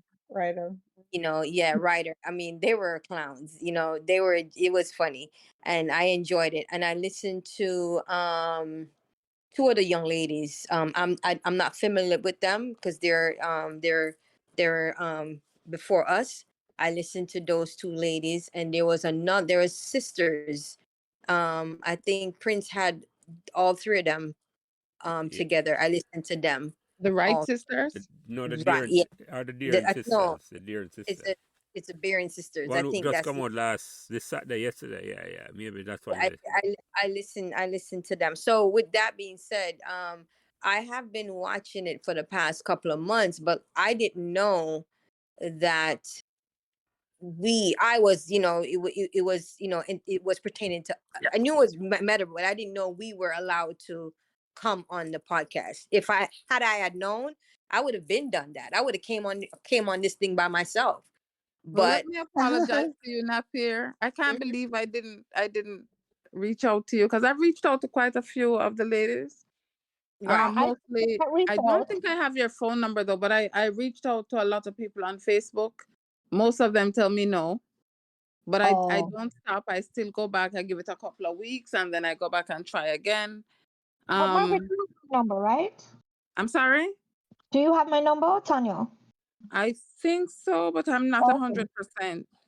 Okay. Margaret, we have a girl at a past student, Liz, and she just published a poetry book. I think you should Yes, reach out to her. I yes, think this would be a yes, great platform for yes. her to You would, market yes, you her agree, book yeah. and, Because yeah. there's quite a few people that I really, honestly, to be honest, there's quite a few people that I wanted to bring on today, but for it was short notice. I reached out to Christina. I reached out to Do you Sophia mean Hay. Christine Dawson? Yes, but No. she's I doing, reached out to Christine already and yes, she's she's supposed to doing come hers. on, but she hasn't. Yes. Yes, she's gonna come on, but she's gonna come on with the dream team, she said. That's what she told me. Yes. So I left it at that because I spoke to her Yeah, today. that's what she told me. And I reached Right. out to So Sarah Liebert as well. I'm waiting on her. I have yes, quite so a it's few ladies that it's have quite said a yes, few but people I'm that still waiting on them. right. It's quite a few people that I've reached out.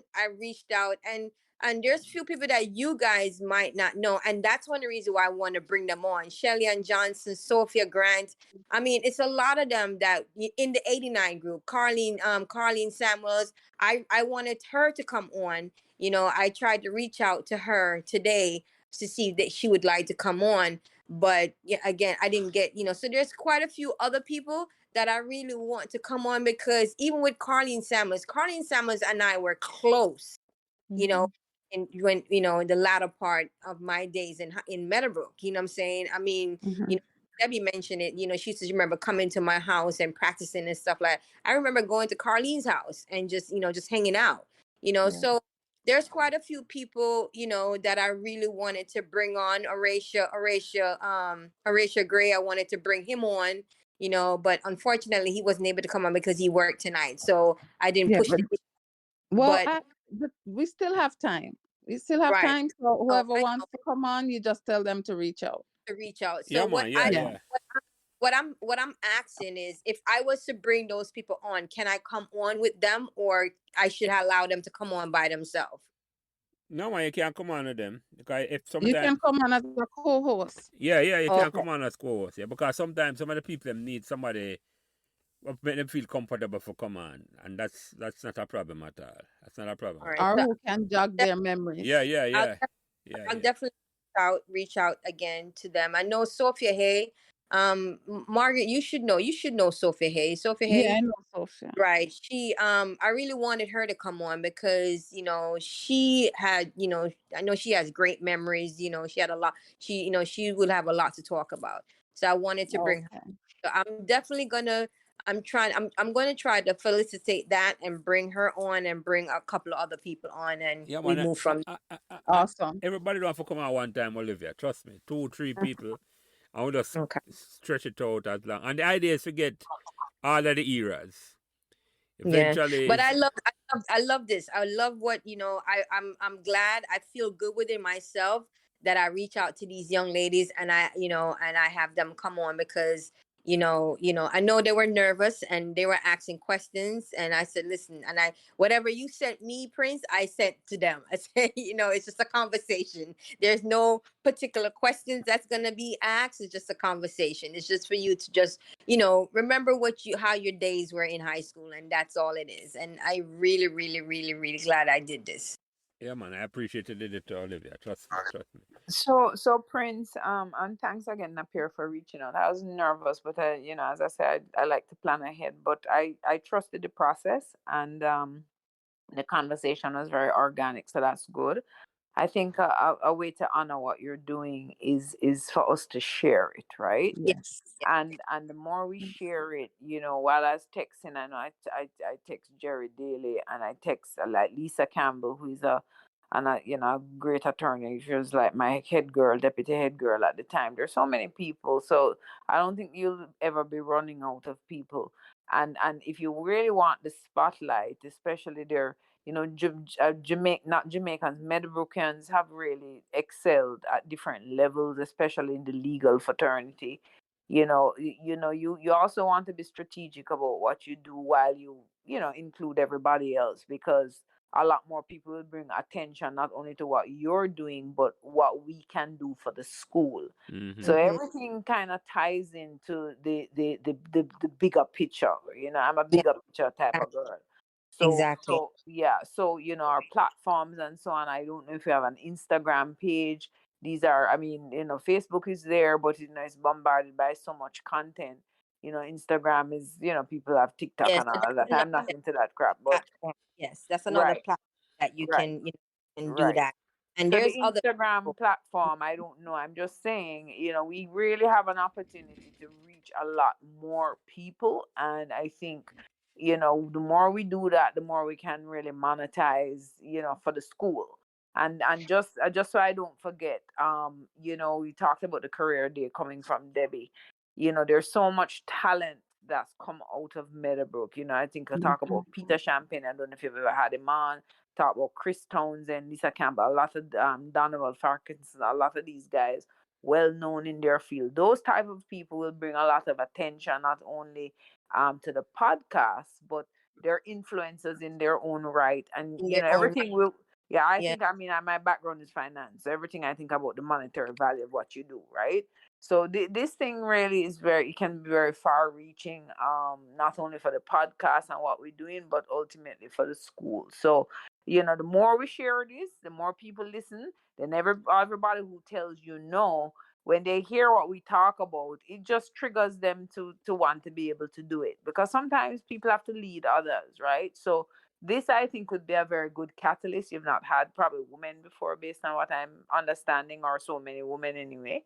I think this would go well for other people coming on to share. Yeah, so Yeah, that's man, my take. definitely. The first time I have so much women one time, so that's a definite. And I have invited Donald Farquharson to come on long ago because I knew him from as a cricketer, and but I don't give up on nobody. Whenever I'm ready.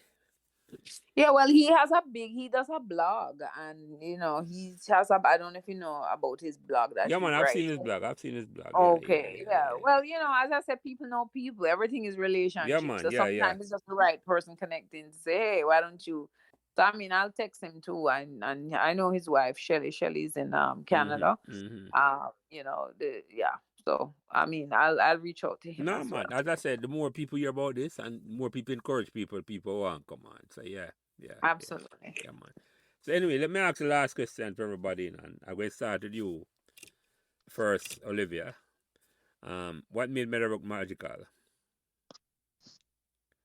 oh man, the friendship that I mean, it's just the people that's here on this platform right now. you know the lasting friendship that you have, and even education wise, the family. It's a family orientated school. Honestly, it is. I mean, it might be a cliche for me to say it in that way, but it is. You know what I'm saying? Because we all support each other in some way, shape, or form. One might differ and say, no, because I don't get the support from Meadowbrook like you do. That's because you don't put yourself out there to get the support like I do. You know what I'm saying? So that's what, the lasting friendship for me. Yeah, yeah. And you, Michelle? Sorry, what made Meadowbrook magical?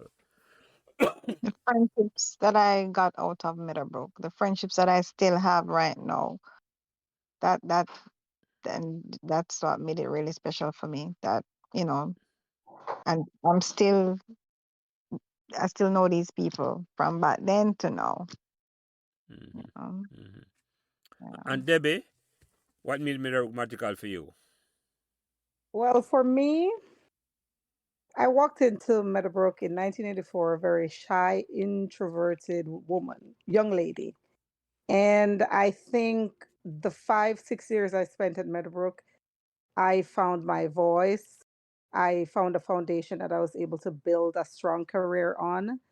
I also left Meadowbrook no longer introverted, no longer shy, and with a strong outlook on life, and believing that I can do what man has done. And I think that's what the transition, from this shy girl into this strong woman. I think that's what. And it was the friendships that came along, the teachers, the family unit, but it's the transition, the change that was magical for me. It's like, within 5 years, 5, 6 years, I was someone else. So I think that was it for me. And I wouldn't change that for the world. Because maybe you plant me in a different space and I would not have grown. And you, Tania, what made Meadowbrook magical?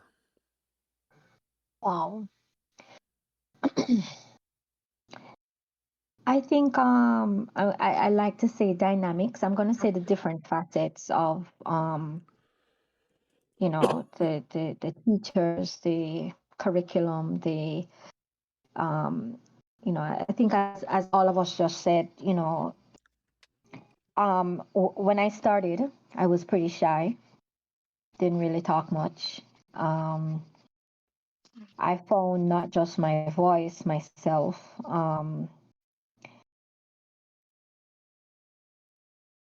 sounding grown between cadets and the different boards I was on, sort of formed me into the person that I am today. A lot of times I find myself quoting stuff that I learned from Meadowbrook, learned from people that I've met, people that has poured into my life at Meadowbrook. So magic for me was just all the different facets of Meadowbrook. And I think, as Debbie said, I don't know if I was placed anywhere else if I would have gotten that. Sports, academics, the different groups, junior achievement, some of the things that I help people with is not the stuff that I've learned at college, it's stuff that I learned from being at Meadowbrook. So I'm going to say just all the different parts of Meadowbrook was magical for me.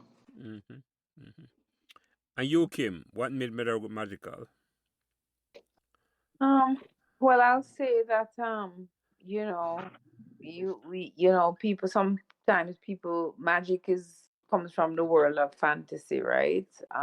But I think that we've been able to merge fantasy into reality for a lot of people, and so that it converted itself. Whatever you dreamt or you hoped for, a lot of people have been able to realize that in their lives, and it really speaks to the heart and the spirit of the students and the teachers and all of the contributors who gave back and are still giving back to the school today.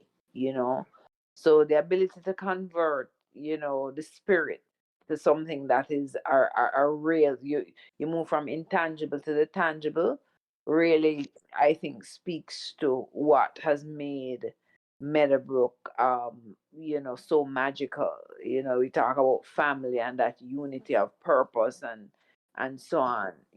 I not many people can convert fantasy and magic into reality, and I think Meadowbrook has been able to achieve that. So those are my thoughts. I like that, Kim. Fantasy to reality. That's Meadowbrook. I love that. Ladies, believe it or not, this has been over 3 hours, just 4 minutes over 3 hours. But any closing remarks before I close out the program? And Margaret, you go first.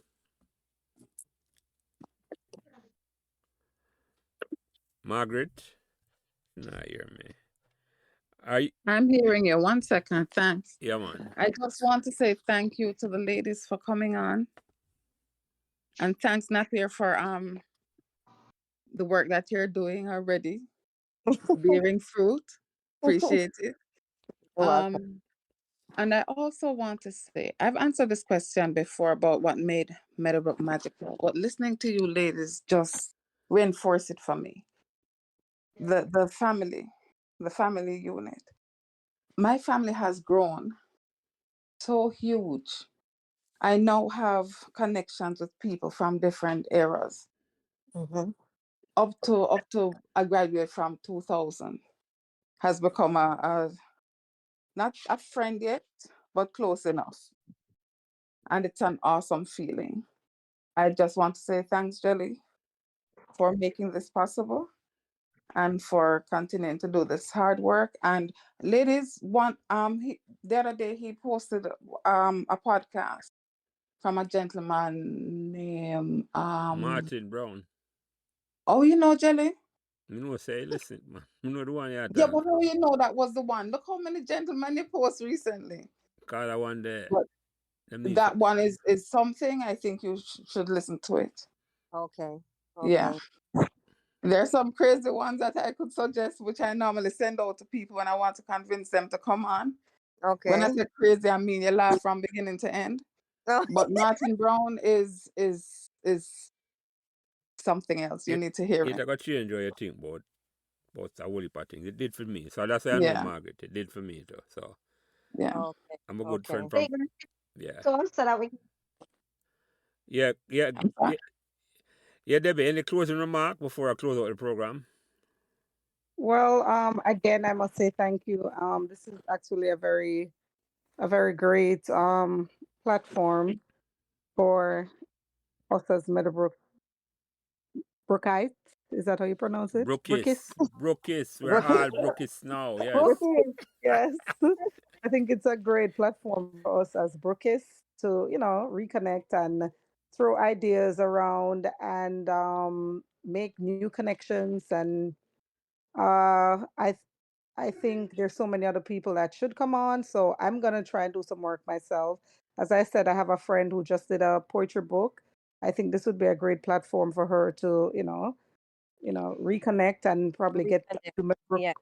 people to Mhm. buy her book, and maybe she could contribute some to the school, or we could buy a book and send to the school, so at least the kids can see that someone from Meadowbrook is doing something amazing. So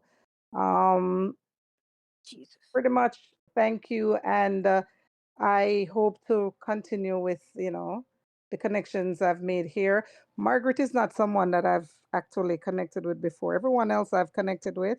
So Margaret, I hope this is an opportunity for us to continue. Yeah, I'm going to do Yes, that. I'm going to share Yes, man. I'm open. on the contact with Open to each other. I'm going to do that. every book is according to Jelly. and Jelly, I'll continue to listen because I'm enjoying it. I enjoyed the one I listened to. I actually sat and listened to the entire thing. I did not take a break with when the guys were on, and I really enjoyed it. I really enjoyed it. So thank you. Yeah, man, no problem. I have to say before you Tina, Jelly, let me apologize. I did not know you live in Orlando. I've been in Orlando, Kissimmee, Orlando for 30 years, and I didn't even know you were here that long either. So I am embarrassed to say, you know. So we need to link up, have lunch or something. Yeah, man, definitely. Because I've been here 23 years I know. So yeah. And definitely, Olivia. That is, we need to fix that. weekend, and I didn't meet up with any of you. Come again? I said last time I was in Orlando almost every weekend, and I didn't meet up with any of you. Okay, yeah. Orlando is a big place, as you know. It's a sprawling. So yeah. So Michelle, any closing remarks? I want to tell you, I want to say thank you for having me on your program. Napier, thank you for calling me because I didn't know about this.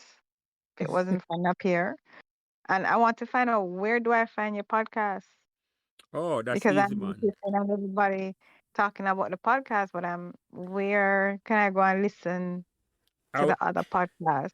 Yeah, I will send you the link, but if you go to YouTube and you type in Meadowbrook Memories, Okay, all of I'll the do that. podcasts will come up. If you go to All of the podcasts come up. Okay. yeah, man, if you go to Apple Podcasts, same thing. If you type in Meadowbrook Memories, it will come up same way. So yeah. But I will send you the link. Cause that's okay. I've done this one person at a time for the last 18 months. I just send like what happened the name and number now. I just send I send you the link every week once a podcast come out, just okay. so I And will. like what Debbie was saying, that I hope we can, we must we have to keep the connection, and keep it going for Meadowbrook, and find ways to support the school and this whole movement even more. Just keep it going. Yeah, man. Yeah. And you, Tanya, any closing remark? This has been wonderful. CRD sent it to me. CRD is like my brother, you know. We don't talk all the time, but he sent it to me. I listened to the one with the guys, had me on the floor. I listened to a couple of them, and I don't know if I know how to find it. I just know that once he sent it to me, I was just listening and listening and listening. And I want to say I listened to one almost every week, maybe two or three every week, because it's just fun to listen to, you know, and it brought back a lot of memories. Again, I haven't heard any female, so I was happy when Napier called me. I'm going to say I think this is a good platform, not just for the podcast, but for the school, but for promoting. I mean, five of us are here now. So if all five of us invite two or three other people, that's another 10 or 20, right? And if those people come on and invite another five, then, you know, so in no time, we could have this streaming to the point where, you know, any Meadowbrook student currently can go on and see that, you know, their life at Meadowbrook needs to be well spent, because you can be anything you want to be. And I learned that from Meadowbrook. Yeah, man. Yeah, yeah, yeah. And you, Kim, any closing remarks before I close out the program? Yeah, well, I echo thanking you for moderating the program this evening, and it was 3 hours plus well spent, and well spent with all of you. I learned so much from all of you, and I just want to appreciate you all for being in my space this evening. I wasn't bored. I didn't want to move away from the phone and so on, and so that speaks volume about the quality, and I think the integrity and authenticity in what we're talking about, right? And so I have to acknowledge all of you on the program for that. We have to think about, the legacy that we want to leave, not only for the name of the school, but what we can do to build up each other. you know I almost say I work with people from the United Nations, people from so many different cultures, and one of the things that is very admirable about the Asian culture, and when I say Asian, I don't mean only, or Chinese or Vietnamese, I mean Indians and so on, is that they work with a collective purpose, not for today or tomorrow, but for generations to come. And if we can start to shape or shift that type of mindset, certainly with this group, about what we can build, I think, I don't know what other schools are doing.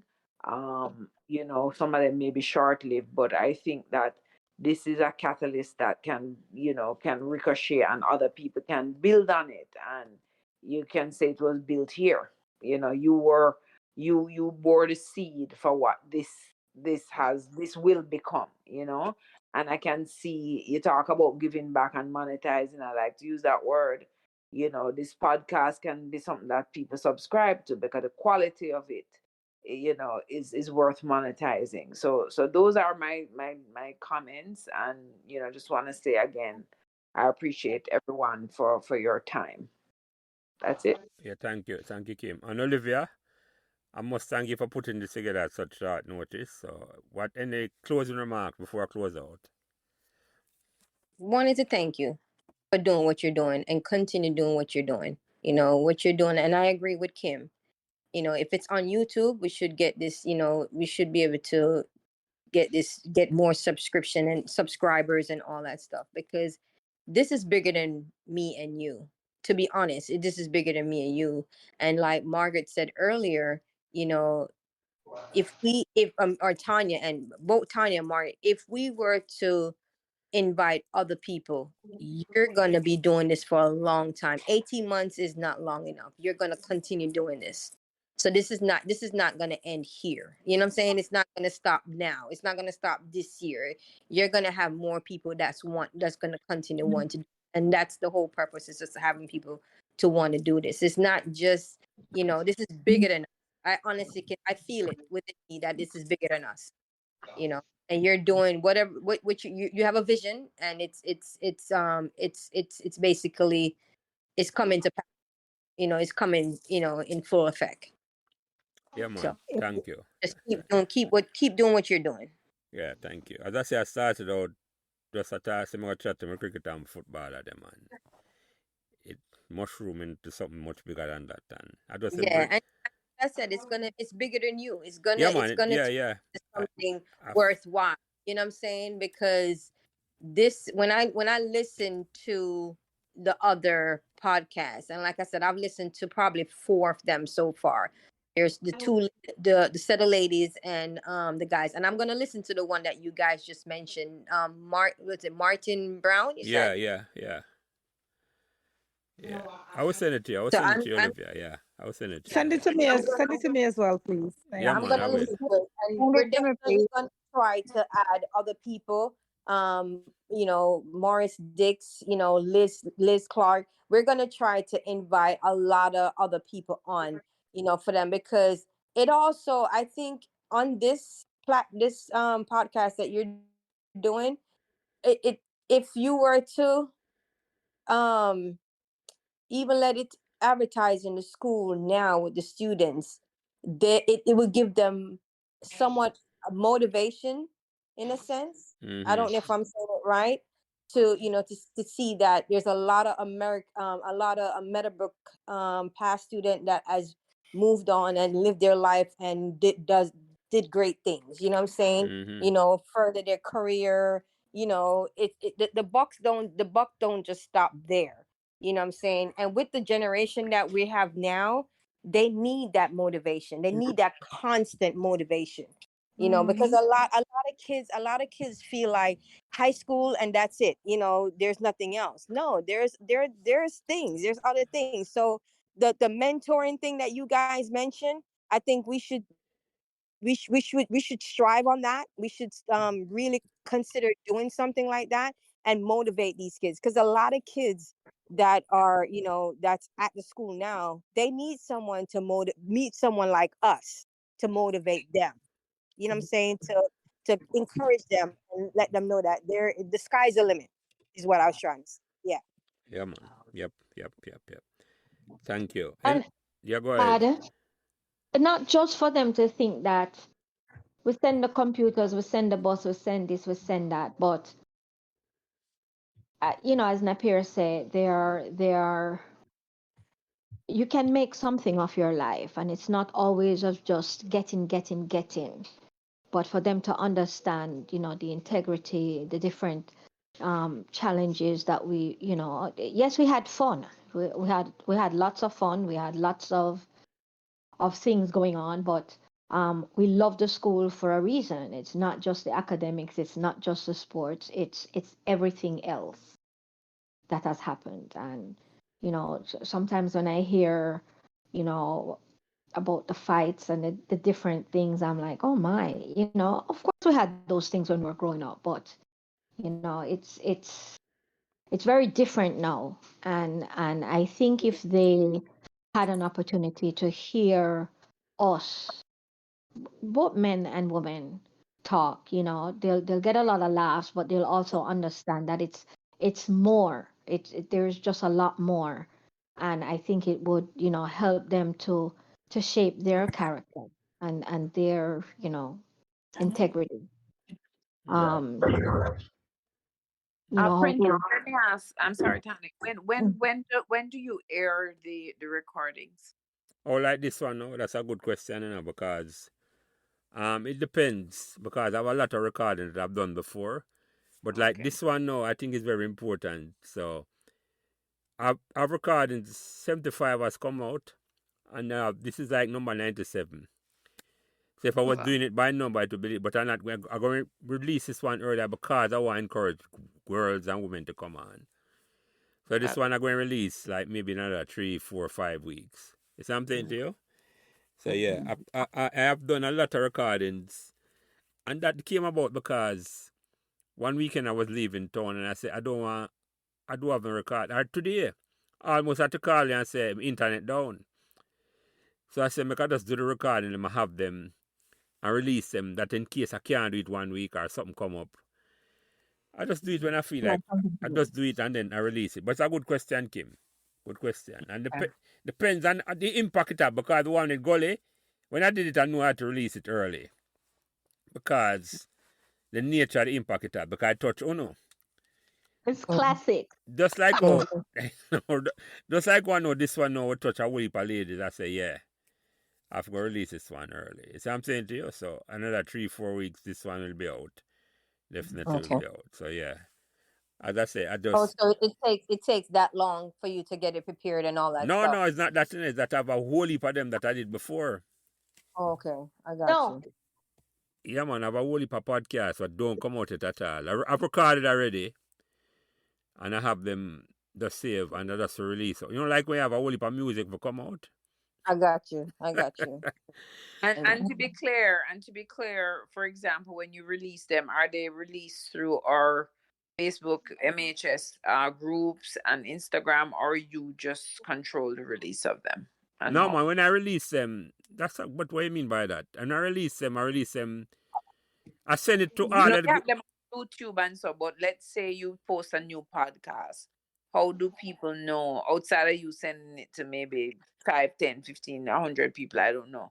How does the population, the Meadowbrook population that exists now in all the different chapters, how are they made aware of good question. I send it to the particular group. I send it to the Atlanta chapter. I send it to, I try to distribute it to everybody, all that group member have. Yeah, it is sent because I've seen a podcast in the past, student, on my WhatsApp. So that's how I've seen a couple of the podcasts, because I'm in the past student, Meadowbrook past student, and he has released most of the podcasts in that platform. I see it's on Facebook on the Meadowbrook memory. I see it on there, and you can, and once it come on, you can share. Yeah, man. Thank you, Olivia. That's the whole point. It's about sharing it too. So I've been on the page, right? And I've not, outside of today, I've not like invested in paying attention that the podcasts are happening. That's what I'm saying. So to Debbie's earlier point, right? Everything is about how you position what you're doing. So, you know, like, for example, I have marketing experience, although I'm a finance person, so does Debbie. So perhaps in consideration, sometimes visual does a lot of stuff. So you the podcast is there, but maybe you do a profile. Okay, these ladies are going to be profile. Everybody comes on this app and they have to load their pictures on. I'm just saying, you know, people are visuals. A lot of people are visuals. So just to make sure that people are actually paying attention on the 'cause I don't know what your viewership has been to date. I don't know if you track those metrics and stuff like that. But maybe, you know, the people who you're sending them to, they want to probably just take some time in marketing how they send out the information. So, because what you want is more viewership, right? Yeah, man. So I agree. that may be something you want to. That sounds like I definitely have to talk to you after here. So you might want to. It's all about the caption too, Jelly. Yeah, no. There's, as I say, up to this far, all I was focused on was doing the work. Yeah. Well, you doing what you need to do, but you need the support for marketing. Right. No. And this is why I have on, and the more I come on and just decide to, just like when I said earlier, and I see me have to go build back Meadowbrook too. One person at a time. You now get everybody. You see what I'm saying to you? Until once the product good enough, and you have a good vision, you know, people go on reach out to you and say, oh, maybe I get this before. Just like when I say. You see what I'm saying to you? So, yeah, man. But all of those things are working on. But believe it or not, I'm still have a full-time work. So. Thanks again. But listen, Jelly, I'm here. You have a paying job. I'm here. So if you need me, No, No, I listen. hear on in and I'm going to reach out to him because Margaret has been helping me a whole heap in the background. A lot of the things So that. listen, I'm here. So utilize me because I'm right here in Kissimmee. I'm like 30, 20 minutes away from you. Yeah, man. No, So definitely, man. Definitely. if you need my help in anything, I don't know much about marketing per se, but I know about sharing, you know what I'm saying? And passing on the information and connecting people. I went. You know, I know about inviting, you know what I'm saying? I know a lot about doing that part. I'm going to take you up So on that. whatever, I'm going to take you up on that. Because I'm going to take whatever you up you on that need one. me The to, sharing part. yeah, whatever you need me to do. Yeah, man, I will do that. I'm going to take you up on that. But because that's what it's about, you know? On come on and excited and I want to share it. And I appreciate all I want to say. And I will reach out to everybody who want help. And so I appreciate that. I appreciate that. Anyway, ladies, believe it or not, 3.5 hours. I like we can't stop at all, but make a close out the program. Hey, that's a song. Can't stop us all. Things are done, eh? Yeah. Anyway, ladies, Olivia, I need to find back on the name that I don't forget nobody. I pronounce it and say it properly. So, Olivia Napier, Sterling, Kim Edwards Hamilton, Debbie Mclean, Tania Fraiser, and Michelle Guy. It has been a real pleasure. And Margaret Livermore, I can't forget you, Margaret, that all on come tonight, come spend 3.5 hours. God bless that great school at 2 Meadowbrook Avenue, at 2A Meadowbrook Avenue. God bless all on. God bless all the way. And thank you for coming on and spend the time tonight. And as I say, Brook is for life. Because we're all Brookies here now. Have a good night, ladies. Yeah, man. Take You care have of a yourself. good night, all. Yeah, Good man. night. All right. Thank Good you. night. Bye-bye. Yeah, man. Care. So remember to like, share, and subscribe these Meadowbrook Memories podcasts so neither you nor your friends will miss another Meadowbrook conversation. Thanks. Thanks for listening to Meadowbrook Memories. And remember to give us all the support and encouragement you can on whatever social media platform you are listening. And special thanks to my production manager, Kyle Prince, who takes care of everything involved in getting the podcast out every week. And without him, this podcast would not be possible. It is his expertise that allows me to do what I love doing every week, having great conversations about Meadowbrook Memories, and he's responsible for everything else. So again, thanks to my production manager, Kyle Prince.